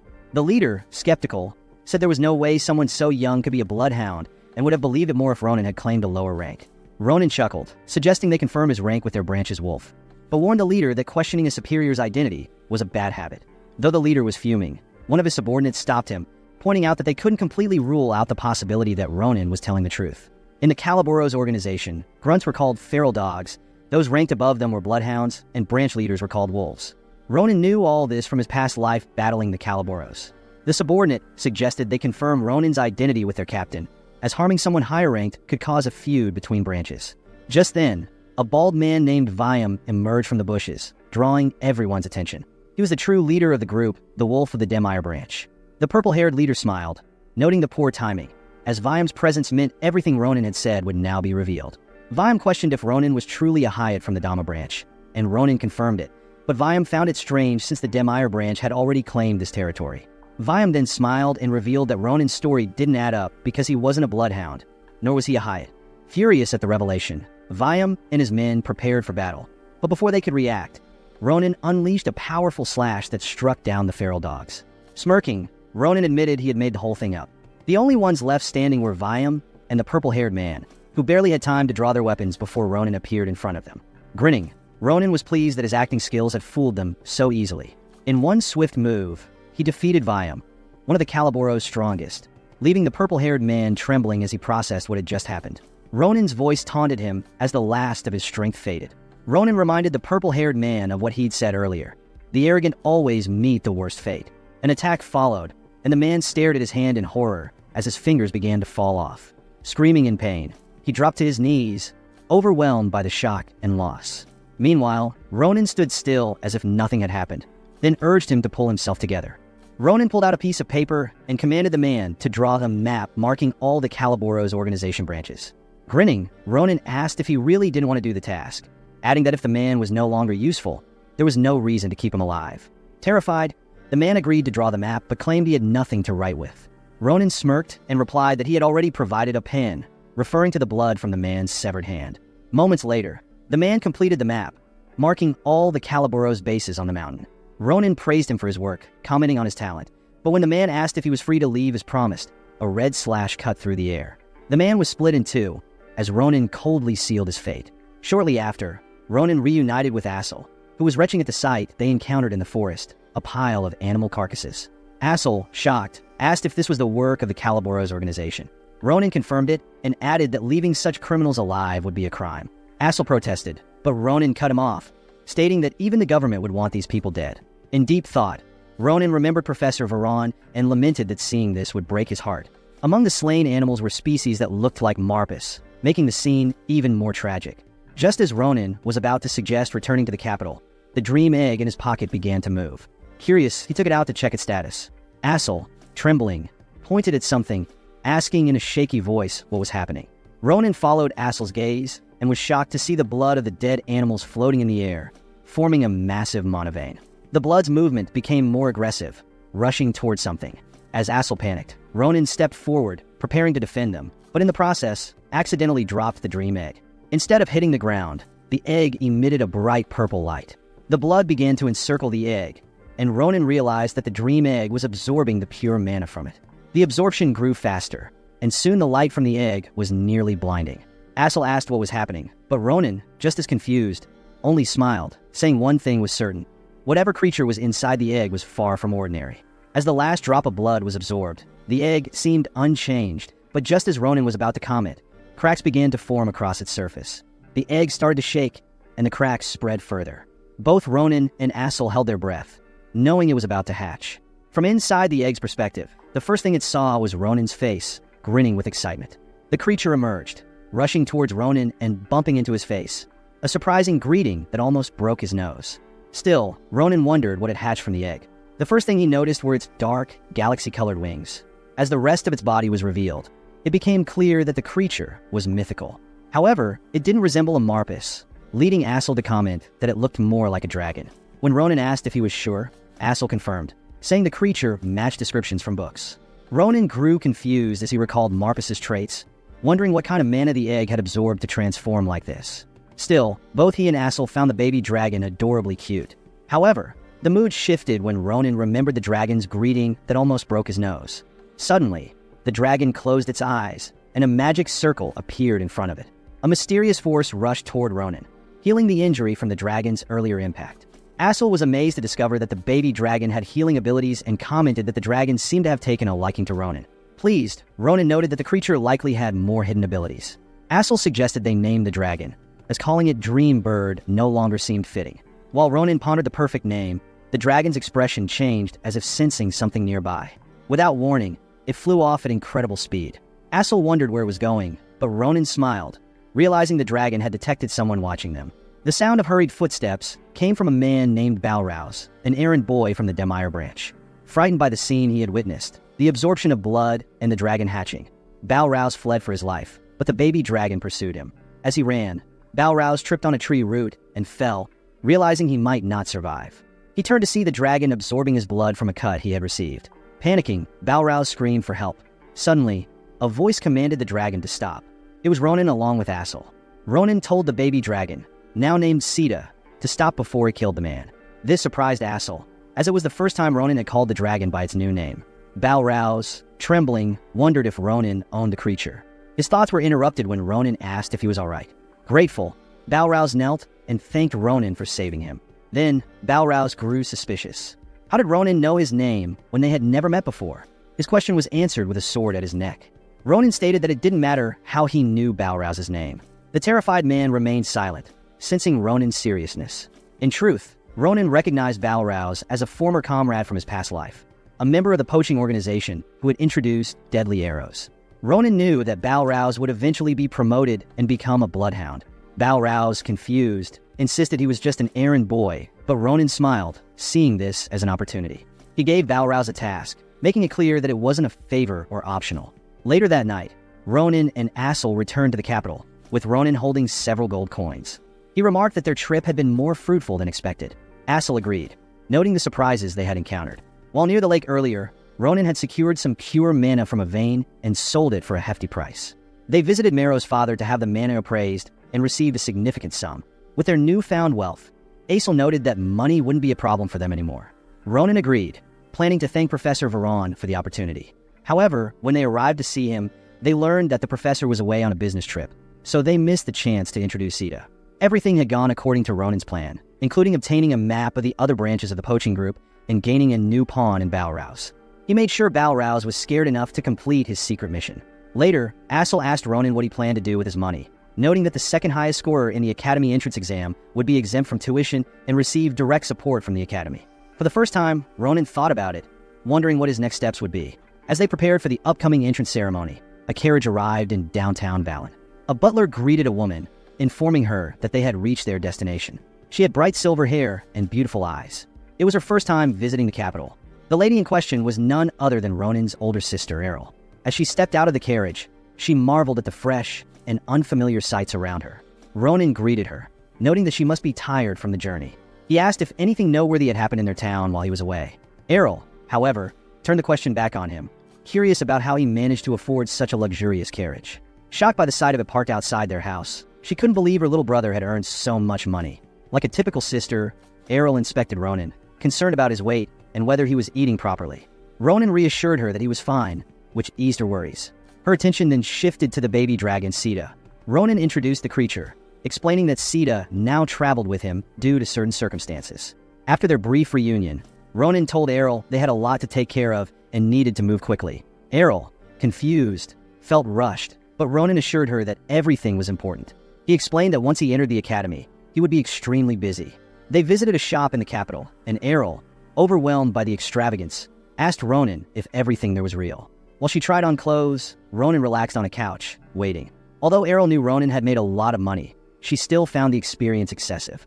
She emerged from the fitting room in a stunning dress, wondering about its price. Meanwhile, Ronan was busy making arrangements to have their purchases delivered. When Errol saw the mountain of clothes, she began to panic. She hadn't expected to receive so much. For Ronan, however, it was just his way of repaying her for all the kindness she had shown him. Hearing such a mature sentiment from her younger brother filled Errol with pride, and tears welled up in her eyes as she marveled at how much he had grown. Overcome with emotion, Errol ran toward the door, shouting about how proud she was of Ronan. Embarrassed, Ronan tried to stop her, while the store staff found the scene adorable, commenting on the siblings' close bond. Errol asked where they were headed next, and Ronan mentioned he needed to visit a blacksmith to look for a new sword. He was just about to tell her about meeting a strange swordsman when, upon opening the door, the swordsman in question stood before him. Schleipen greeted Ronan, asking if he had finished shopping. Momentarily speechless, Ronan panicked, not expecting to see him there. Schleipen explained that he had ordered a sword nearby and had coincidentally seen Ronan, so he decided to wait. He asked Ronan to stop being so suspicious of him, but Ronan remained unconvinced, thinking Schleipen had the makings of a stalker. Annoyed, Ronan was about to show Schleipen the damage to his sword when their tension escalated. They were on the verge of another spar when Errol intervened, scolding Ronan for his foul language. Ronan tried to defend himself, claiming that Schleipen had started it, but he was cut off. It was then that Schleipen realized the woman standing before him was Ronan's older sister. After chastising Ronan, Errol apologized to Schleipen, explaining that Ronan had a foul mouth but was a kind person. When Schleipen saw Errol's face, he felt as though he were seeing a goddess descend from the heavens. The future sword saint blushed, overwhelmed by admiration. Several seconds passed before Schleipen regained his composure. Errol, still apologizing, bowed and asked for forgiveness. Schleipen assured her that the misunderstanding was his fault, taking full responsibility. Errol's face lit up, pleased to find that Ronan's friend had a kind heart. Overjoyed, she accidentally held Schleipen's hand, thanking him. While they exchanged kind words, Ronan watched with growing curiosity. He noticed Schleipen, still flustered, promised to replace his sword, though there was a problem. Schleipen wasn't carrying any gold with him at the time. The noble young man then pulled out a golden emblem, revealing it as his family's insignia. He handed it to Errol, explaining that she could use it anywhere in the Empire. Ronan, standing nearby, was completely stunned by what was happening. To top it off, Schleipen suggested they visit the blacksmith at the western end of the street if they were looking to buy a sword. He mentioned the shop had a 500-year history and was the best in the Empire. After bidding them farewell, still flustered, Schleipen left.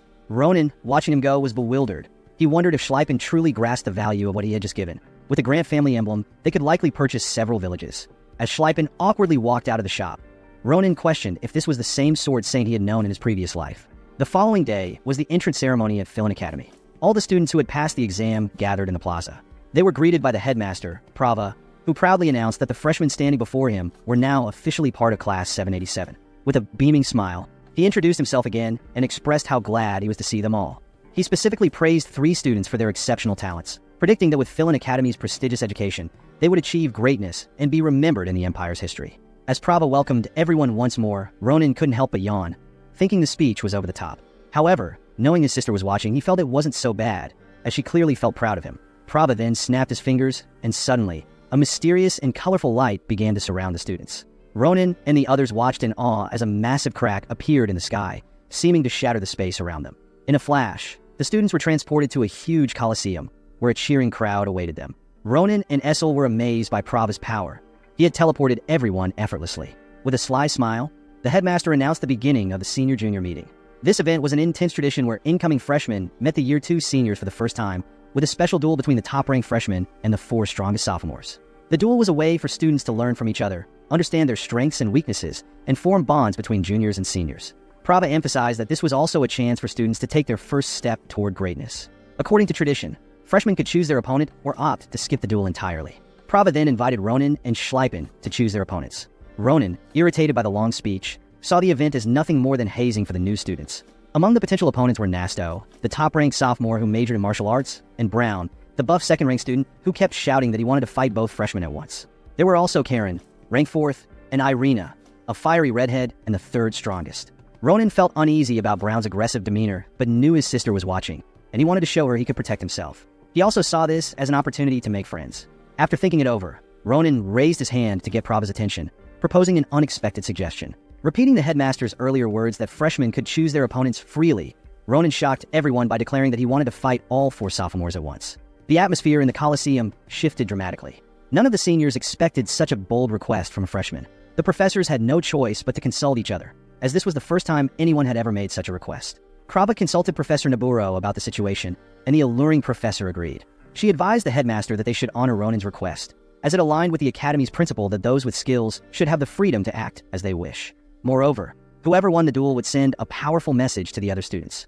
Naburo also reassured everyone that she would step in if anything went wrong. After considering her input, the headmaster decided to approve the duel. With that settled, Ronan and the sophomore students gathered in the arena. The 4 sophomores felt insulted, clearly annoyed by what they saw as a young upstart's arrogance. Karen and Irina expressed their anger, thinking Ronan needed a lesson in humility. However, Nasto, the top-ranked sophomore, told them to focus. He reminded them that even Schleipen seemed to acknowledge Ronan's skill, as he had outperformed him in the practical exam. Nasto ordered them all to give it their best, knowing this duel could be crucial for their future. Meanwhile, Ronan's sister, Iroh, was anxious about the intense atmosphere. She cheered for her brother, advising him to forfeit if things got too dangerous.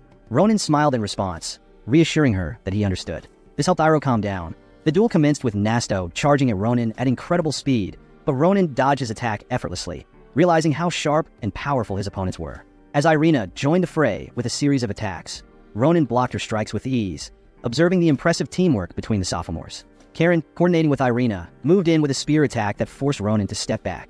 Before he could recover, Brown, the muscle-bound sophomore, approached with his massive sword, disappointed that Ronan didn't seem to be taking the fight seriously. He unleashed a powerful blow, but Ronan stayed calm, recognizing the strength and precision of their attacks. In that moment, time seemed to freeze for Ronan. He quickly analyzed his opponent's positions and, in an instant, vanished from where he had been standing. Brown's attack hit only the ground, leaving the sophomore stunned. Irina was the first to notice Ronan's sudden movement, wondering how he had moved so quickly. In the blink of an eye, the three sophomores realized they had been struck by Ronan's sword, and their weapons were shattered. Despite their damaged weapons, the fight wasn't over. Brown, still determined, charged at Ronan with a menacing expression. Ronan acknowledged his resolve and decided to meet him head-on instead of dodging. Brown hesitated for a moment, recognizing the familiar stance Ronan had adopted, the same one Professor Naburo had used to intimidate him. Ronan smiled and, with his eyes closed, unleashed a high-level technique, 3 precise and rapid slashes that left cracks in Brown's massive sword. Brown could only smirk in disbelief. Ronan then thanked his seniors, acknowledging their strength and stating that he had learned a lot from the duel. However, it was clear that Ronan was a prodigy, and his talent, along with some plot armor, was simply overwhelming. Iroh was still processing what had just happened in those brief moments. A few seconds later, the place erupted into cheers, with everyone admiring Ronan. The other students were now curious about this new freshman. As for the 4 sophomores, all their weapons had been destroyed, meaning they were completely defeated. Nasto, however, wasn't embarrassed by the one-sided fight. Instead, he marveled at Ronan's monstrous strength, wondering where such talent had come from. Ronan, meanwhile, remained quiet, his gaze fixed on his sister. He noticed Iroh excitedly chatting with the person next to her, clearly proud of him. Ronan then turned his attention to his seniors, thanking them for their effort and showing them respect, an unexpected move. He explained that he had only suggested the duel because he was excited to be at fill-in, but he was humbled by their strength. Maria and Isol, watching from the sidelines, were surprised by Ronan's courtesies, which seemed out of character. In the end, Ronan bowed to the 4 sophomores, asking for forgiveness for his boldness and requesting their support in the future. Nasto, Karen, and Irina were left speechless by his humility, but Brown broke the silence. He appreciated Ronan's politeness and strength, shaking his hand and declaring that Ronan had won fair and square. Brown raised Ronan's hand in victory, stating that this was what being a fill-in student was all about. Ronan's display of humility and strength helped him build a bond with the other students, exactly as he had planned. He wanted his sister to see that he could socialize well, and it worked. Iroh was already in tears, proud of how much her younger brother had grown. The person sitting next to her, however, looked a bit uncomfortable, as his shirt had been stretched out by Iroh's enthusiasm. Amidst this heartwarming scene, a mysterious student in the crowd took notice of Ronan, intrigued by his talent. Later that evening, the students gathered in their dormitories for a grand dinner prepared by the academy. It was a lavish feast that made all their hard work for the entrance exam feel worthwhile. Ronan, Asel, and Mary were also enjoying the meal. Though Ronan had expected the feast to be impressive, it was even grander than he had imagined. Mary commented that such luxury was typical of the Empire's best institution. Asel shifted the conversation to Ronan's sister, and Ronan mentioned that he had already sent her off safely, leaving a cool baby dragon with her for protection. Asel praised Ronan for being a great brother to Iroh.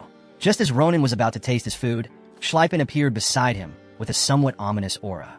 He questioned how Ronan could be so relaxed while eating. Annoyed, Ronan asked Schleipen what he wanted this time. Schleipen, holding a pen and notebook, started asking personal questions about Iroh's residence and whether it was far from the academy, trying to assess the safety of her journey. Baffled by these inquiries, Ronan responded that he had hired guards stronger than Schleipen and that nothing would happen to Iroh unless a wyvern appeared. This comment made Schleipen even more anxious, as he genuinely feared for Iroh's safety if a wyvern were involved. Frustrated, Ronan asked Schleipen why he cared so much about his sister, noting that he wasn't even her husband. This remark left Schleipen speechless, though he quietly replied that he was only concerned for her well-being. While the two were still talking, a woman with purple hair entered the dining area, smiling at the scene. She found it amusing to see the usually quiet wolf of Grantia, Schleipen, being so talkative. When Schleipen asked her what she wanted, she revealed that her name was Elizabeth Kalusha, a freshman from the magic class. To Ronan's surprise, she wasn't there for Schleipen, she was there for him. Ronan, shocked, tried to make sense of her words, while Schleipen silently observed the situation unfold. He sighed and remarked that Elizabeth might be indulging in her sinister games again. Having finished checking on Errol's safety, he told them he was leaving. Elizabeth was now free to do as she pleased, but before leaving, he paused and turned back to Ronan, advising him to send more guards for Errol. This only irritated Ronan further. As Ronan tried to brush it off, Asel attempted to get his attention, ready to inform him about the identity of the woman in front of them. But Ronan cut him off, saying it wasn't necessary, he already knew. Elizabeth was a powerful mage, and her recent overwhelming victory against her seniors in battle had demonstrated her strength. Each spell she cast was filled with immense mana, even causing an explosion in part of the Colosseum. Elizabeth then spoke, telling Ronan that those who reveal their claws must be taught a lesson. She hoped Ronan knew what she meant, but he replied that he had no idea. He asked her again why she had come to him. Slowly approaching, Elizabeth expressed how impressed she was by his talent, her smile unsettling. She mentioned she had a special offer for him, something too tempting for someone like Ronan to refuse. Reaching into her pocket, Elizabeth pulled out a purple necklace and showed it to Ronan. His shock was immediate. That purple necklace was a symbol of Akalish's invitation. Rowan received the Akalish's invitation from Elizabeth. It was a purple badge, a symbol of great significance to their family.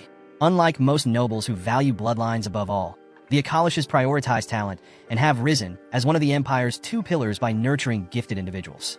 Their badge is offered only to those showing extraordinary potential. Now, Rowan held the item that could grant him everything needed to grow stronger. He asked Elizabeth if she was allowed to give this badge to others. Her smile revealed she understood that Rowan already knew its value. When he claimed he heard about it from a passerby, it triggered a memory of his past life. Back then, Rowan had seen this badge in a battle camp. His Grand Commander, Ichan Na Akalish's, had shown him the same symbol. Rowan, a mere peasant, had asked if he too could join their family after receiving an invitation. Icha confirmed it was possible for anyone with the badge to prove their worth through a test conducted by the Patriarch. Those chosen were always talented enough to pass. She told Rowan that once his accomplishments made up for his sins, he might also receive an invitation. Her belief in his potential left him breathless. In the present, Rowan stared at the badge. The moment he had awaited for lifetimes was finally here. Elizabeth, seeing his understanding, chose not to explain further.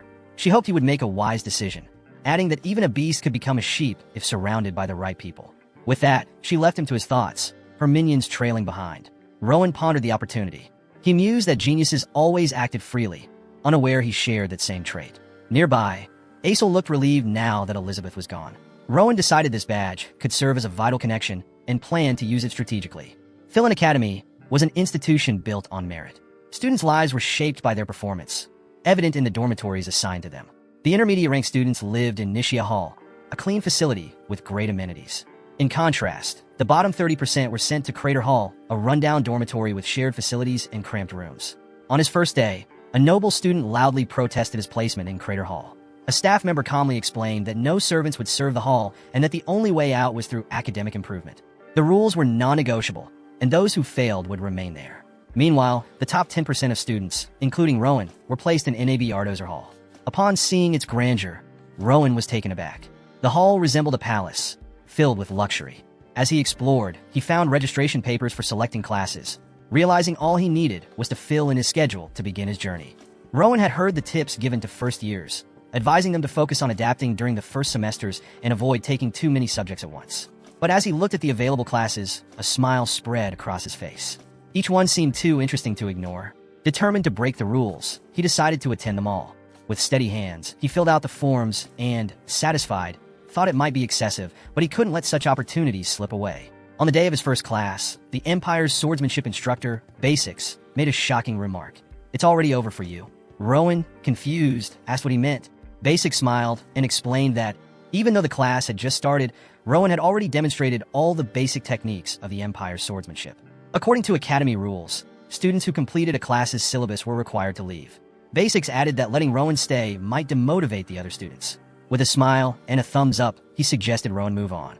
The day passed quickly, and Rowan found himself sitting by a lake, surrounded by a gloomy atmosphere. Disappointed, he recalled that it wasn't just the swordsmanship class that had dismissed him, but also archery and monster hunting. Annoyed, he muttered that this wasn't how he had imagined his time at the academy. While he was still complaining, a voice from behind asked why he wasn't in class. Turning, he saw instructor Nabairos standing there.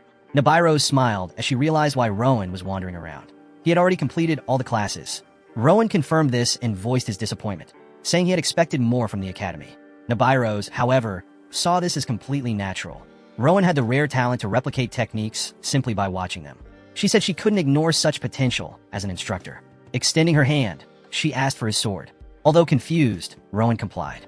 Before he could ask why, a powerful strike passed by him and struck the lake, creating a massive explosion that left him stunned. Nabairos calmly explained that this was the limit of what a piece of metal could achieve. She added that Rowan's sword wasn't worthy of being called a weapon, as it only drained the wielder's power. Rowan listened intently, realizing he was about to learn something valuable. Nabairos unsheathed her own sword, and the air grew tense. Rowan watched in disbelief as she unleashed a single slash. The sheer power of the attack split the lake in two, displaying a force far beyond anything his sword could produce. Water droplets rained down on Rowan's head as silence enveloped the scene. Nibiros, with a steady gaze, asked if he understood her point. She revealed Rowan's greatest weakness, his weapon. He needed a personalized blade, one capable of unlocking his full potential. Until now, Rowan had viewed weapons as disposable tools, but this demonstration shattered that belief. It became clear that a perfect weapon could transform a person's strength entirely. Rowan found the situation utterly absurd. He was certain Nibiros used the same sword for both slashes, but her second attack was on a completely different level. Before he could ponder further, Nibiros interrupted his thoughts, explaining that even the smallest details, a single breath or a fraction of strength, could decide life or death on the battlefield. Ignoring such nuances could mean wasting one's potential entirely. She emphasized that if Rowan ever intended to use mana, he needed a weapon suited for him. However, she pointed out that he wasn't ready to grasp this lesson yet, as he still couldn't use mana. Hearing this, Rowan asked how she knew, and Nibiros confirmed her insight. Even so, she praised him for his exceptional skills, assuring him that one day he'd unlock his ability to use mana. To prepare for that moment, she commanded him to find the perfect weapon. Rowan's silence didn't go unnoticed, prompting Nibiros to tease that he was likely overthinking. Then she surprised him with an unexpected offer, an invitation to join her class. Rowan hesitated, unsure if he was eligible, but Nibiros reassured him, even though her classes were typically for second years and above. Her only condition? Rowan couldn't bring his current lump of steel. He needed a proper weapon. The following day, the city basked in fine weather. Rowan, accompanied by Ezel and Maria, stood before a worn-down forge. Explaining what Nibiros had told him, he led his friends to find a new weapon, starting with a shop recommended by Zyolophan. But the directions brought them to a shabby-looking building that barely inspired confidence. Ezel and Maria remarked that the forge seemed ready to collapse. Doubting this was the blacksmith shop the legendary sword saint frequented. Despite their doubts, Rowan decided to check. As they stepped inside, cobwebs covered the ceiling, and the interior looked even worse than expected. Still, Rowan trusted Zyolophan's words. Suddenly, the door swung open, and a hairy hand with long claws emerged. Its owner grumbled about the noise before stepping fully into view, a towering wolf beast man. His impatient growl froze the group in place. Ezel panicked, while Rowan marveled at the unusual sight of a wolf beast man running a forge. The beastman's irritation grew as his questions went unanswered, and he began ushering them out. But he stopped when Rowan presented a token from Zyolophan, explaining they were there to buy a weapon. Rowan added that the sword saint had praised the shop's craftsmanship. The beast man inspected the token and sneered, unimpressed. Though curious about the mana emanating from Ezel and Maria, he dismissed Rowan, questioning his connection to the Grantia family. The wolf yawned, mockingly suggesting Rowan should leave, as they didn't serve customers like him. Tensions rose, but before Rowan could negotiate further, the wolf licked his lips and proposed a sinister deal. He'd consider the request if Rowan gave him Ezel's arm. The beast man, laughing, claimed he was hungry and thought Rowan's desperation might make him agree. Ezel cowered behind Rowan in fear, but the laughter stopped when Rowan's tone turned serious.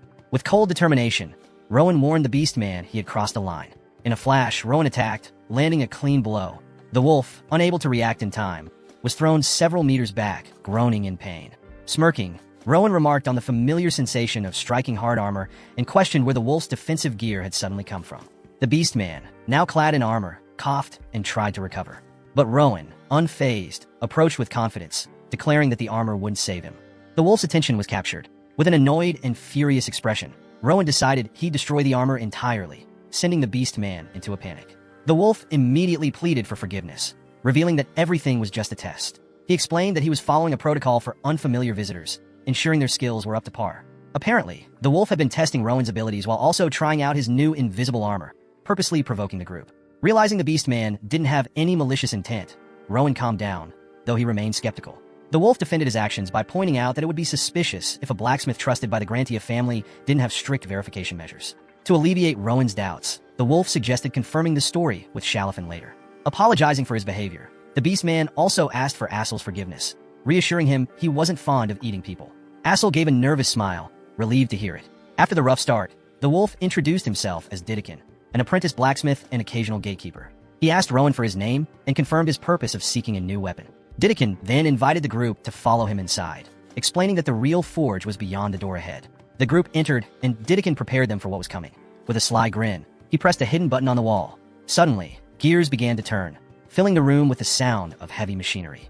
The ground trembled, and the room began to descend. Rowan and his companions gazed at the ceiling, realizing they were inside a magical elevator powered by enchanted stones and pulleys.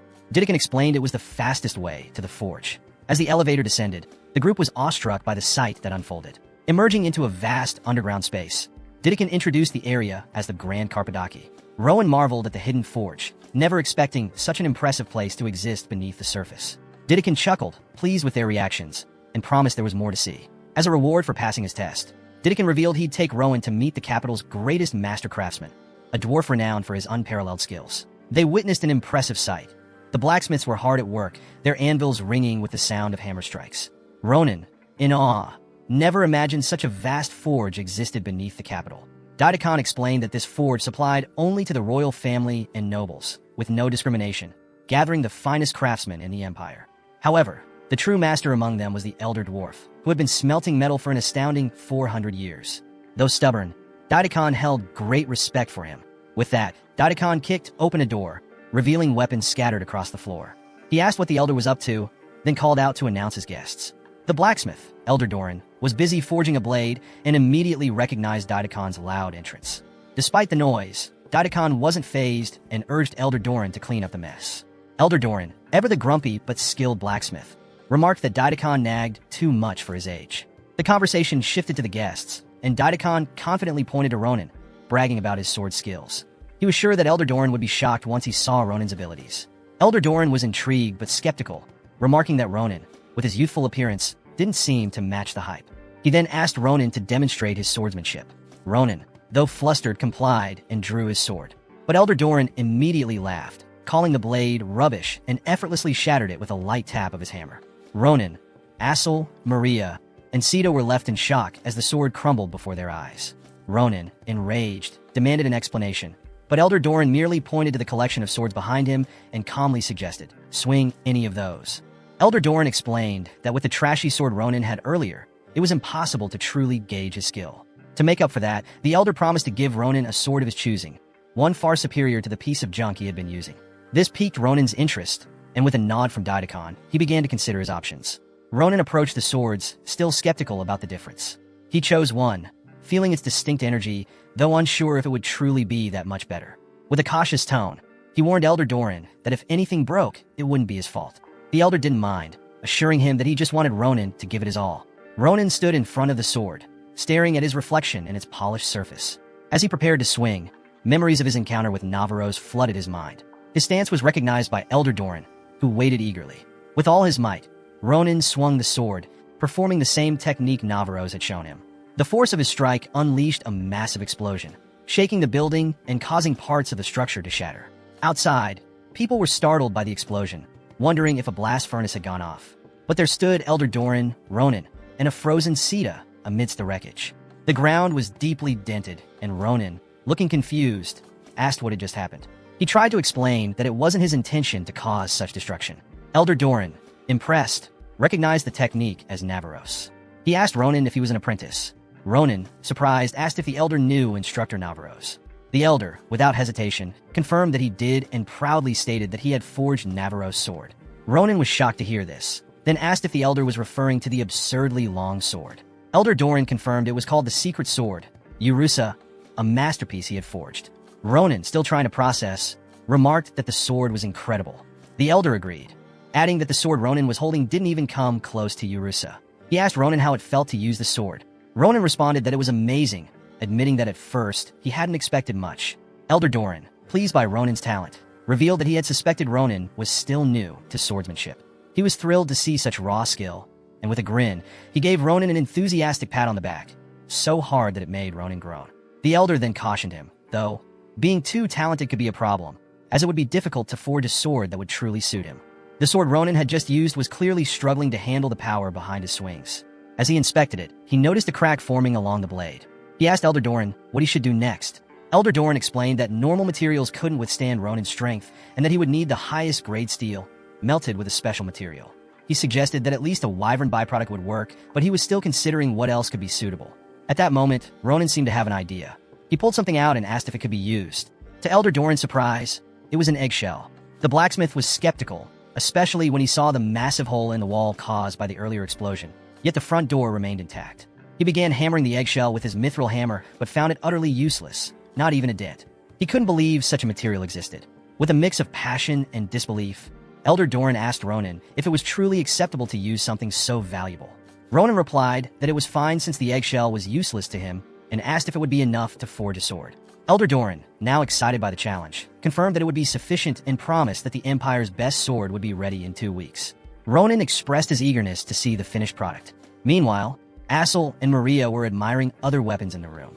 Elder Doran, noticing their interest, suggested they meet with other masters while they were there. The two were thrilled by the idea. The blacksmith explained that he couldn't just send Ronan's friends away empty-handed, so they should tell the masters they visited at his referral, and they would be well taken care of. Though Elder Doran wished he could do more for them, he was currently focused on smelting the eggshell. With a hearty laugh, he continued his work, thoroughly enjoying the sound of his hammer striking the material. Ronan and his companions couldn't help but exchange amused glances, with Ronan privately thinking that the old man might be a little crazy. Meanwhile, deep underground, the atmosphere was tense.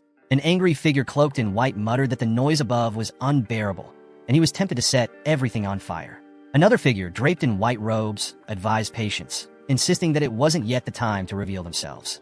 The robed figure then ominously commented that the day would soon come when everything in the Empire, starting with the ignorant blacksmiths, would be buried in light and vanish forever. A few days later, Ronan found himself walking across the school grounds, recalling his encounter with Elder Doran, the Empire's most renowned blacksmith, who was going to forge him a sword. Isel and Maria, meanwhile, had commissioned other blacksmiths in the area. Although he knew it would be expensive, Ronan didn't mind. It wasn't his money. He'd pay for everything with the Grand Chia emblem. However, there was one issue. The sword would take up to half a month to complete. With time to kill, Ronan wondered what he should do.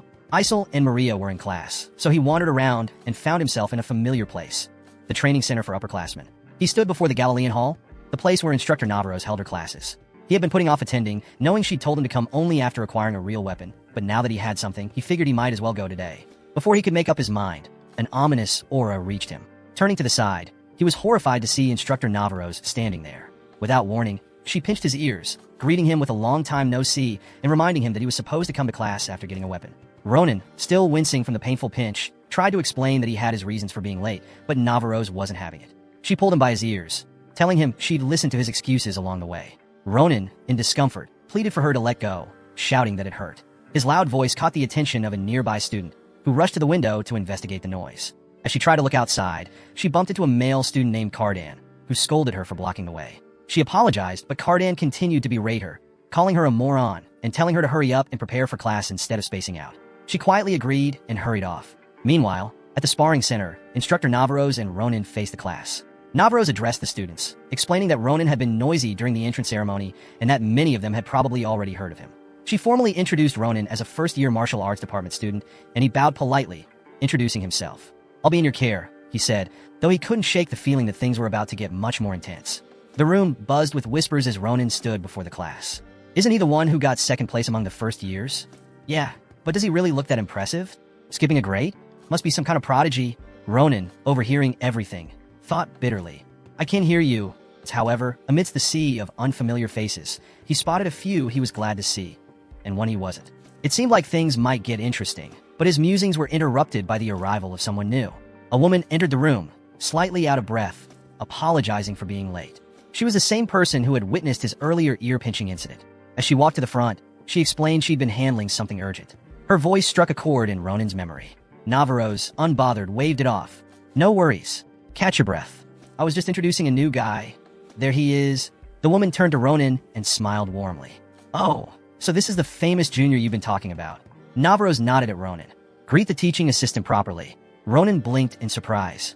The woman extended her hand toward him with an easygoing smile. "Nice to meet you. I'm Adeshan, a second year in the martial arts department, and this class is teaching assistant. I hope we get along." Ronan froze. Adeshan Eclosia? The figure before him was unrecognizable compared to the one etched in his memories. Adeshan Eclosia, the Iron Lady, the first female general of the Empire. Known for her unyielding composure and strategic brilliance, she commanded entire battlefields with a steely resolve. Her subordinates often claimed that molten iron, not blood, ran through her veins. Yet here she was, smiling so freely, exuding warmth and relaxation. It was unimaginable. Ronan's mind reeled as he recalled the favor she had asked of him in his past life. Asterisk, tell me to focus on tailoring instead of wasting my time on nonsense. Asterisk, is this her true self? Ronan wondered. It was clear she had no memory of the past. He struggled to figure out what to do next. It was a massive dilemma. However, his thoughts shifted as he observed something peculiar. Ade-shan was being ordered around by the students. "Hey, Ade-shan, fix my stance. Ade-shan, I need another handkerchief." She patiently attended to every demand, no matter how trivial. Ronan frowned, his mind racing. Asterisk, why? Is she doing all this? Is this really what a teaching assistant is supposed to do? Asterisk. Before he could ask, a student approached him. He invited Ronan to spar with him. Ronan raised an eyebrow. A spar? Just like that? The guy apologized, admitting it was a bit sudden. He introduced himself as Cardin Owen, a third-year student, and explained he'd heard impressive things about Ronan during the face-to-face ceremony. If the rumors were true, Cardin said he wanted to use the spar to learn something from him. Ronan replied that he was preoccupied at the moment. He was about to suggest sparring later, but Cardin cut him off, remarking that Ronan didn't even bring a weapon. Turning to Ade-shan, Cardin called her a moron and ordered her to fetch his practice spear. Ade-shan responded with a smile, assuring him she'd bring it immediately. Ronan's mood darkened. The word loser echoed in his head. His expression turned cold as he clenched his fists, furious that Cardin dared to treat her like that. When Ade-shan handed over the spear, Cardin looked annoyed. He scolded her for bringing the long spear, reminding her that he'd switched to the short spear a while ago. Ade-shan apologized, explaining that he'd used the long spear in their last class. Cardin's irritation grew. He struck her lightly on the head with the spear and berated her for talking back, accusing her of not knowing her responsibilities as a teaching assistant. "You're not even qualified to be here," Cardin sneered, striking her head again. "If you begged your way into this class, the least you could do is handle your chores properly. Do you even have any shame?" Ade-shan bowed her head, murmuring an apology. Ronan, who had been silently watching, suddenly stepped forward and grabbed the spear. Ade-shan gasped, startled by his bold action. "Why are you butting in?" Cardin snapped. Ronan's gaze was icy. "Let's spar like you wanted." Cardin looked confused. "What are you even talking about? Don't you get it?" Ronan's voice was sharp as he stepped closer. "Let's spar, you idiot." Cardin blinked, taken aback. "You're serious? Just because of her?" He glanced at Ade-shan, smirking. "What? Are you two lowly commoners sticking up for each other? Are you twins or something?" Ronan's grip tightened on the spear before he let it go. His voice dropped dangerously low. "Shut up. You're about to regret this." Cardin felt a chill as he saw the look in Ronan's eyes. "What are you?" "Get ready," Ronan interrupted, his tone deadly. "Because I'm about to teach you a lesson." Ronan swung his sword, and Cardin struggled to block it with his spear. He was barely holding his ground when he noticed something alarming, cracks forming along his weapon. Cardin couldn't understand how Ronan was wielding such overwhelming power without using any mana. With a powerful strike, Ronan sent Cardin flying, shattering the spear in half. Ronan smirked. "Since you were complaining about using a spear, I went ahead and fixed it for you," he said mockingly. "What do you think?" Fuming with anger, Cardin charged at Ronan, yelling, "You don't know your place." The broken spear thrust toward Ronan's face, but he remained calm. "Think you're getting out of this unscathed?" Cardin taunted. The spear was mere inches from Ronan when, with a swift motion, it was sliced cleanly into several pieces. Cardin froze in disbelief as Ronan replied coolly, "Yeah, I'll be just fine." Still stunned, Cardin could only watch as Ronan spoke again. "You should worry more about yourself." Ronan's sword moved like a blur, striking Cardin with a force that sent him flying once again. But he didn't stop there. His blade met Cardin's face and torso in quick succession, leaving no room for retaliation. Gripping his sword with both hands, Ronan prepared a final blow. He swung it down, hitting Cardin squarely in the body and jaw. Cardin groaned in pain, his swollen face barely recognizable. His body slammed into the ground with a heavy thud. With a fierce expression, Ronan looked down at him and said coldly, "You're lucky this is inside the academy.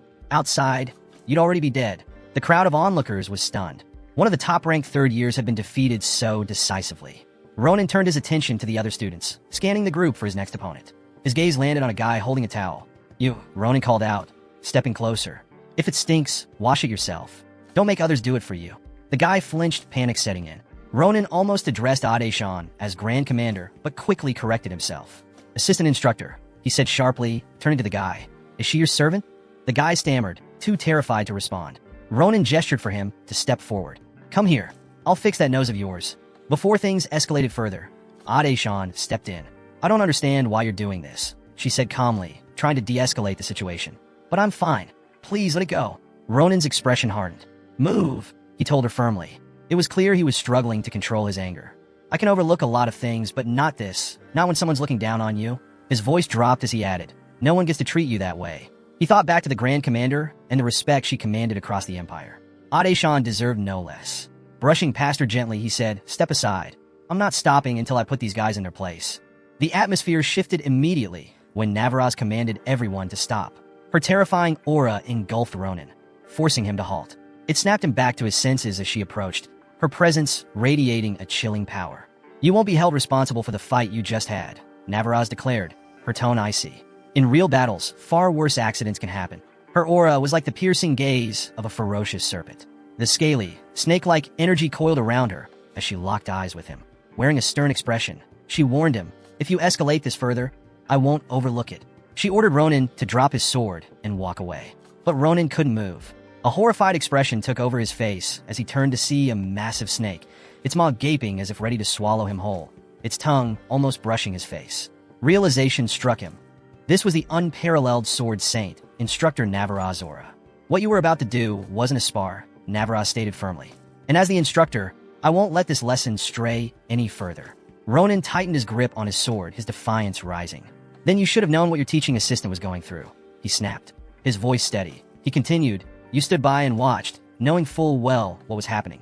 Navaraz's expression didn't waver. "That's between me and my assistant," she replied coldly. "It doesn't concern you." Her fierce gaze bore into him as she issued one final warning. "This is your last chance. Stop."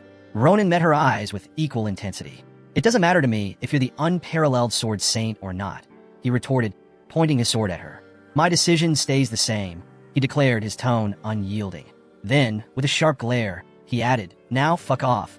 Navaraz sighed, her voice calm but laced with menace. "It seems it can't be helped." The serpent-like aura surged, its massive jaws opened wide, as though preparing to devour Ronan entirely. Despite the overwhelming pressure, Ronan smirked. A green aura began to envelop him, its energy pulsing.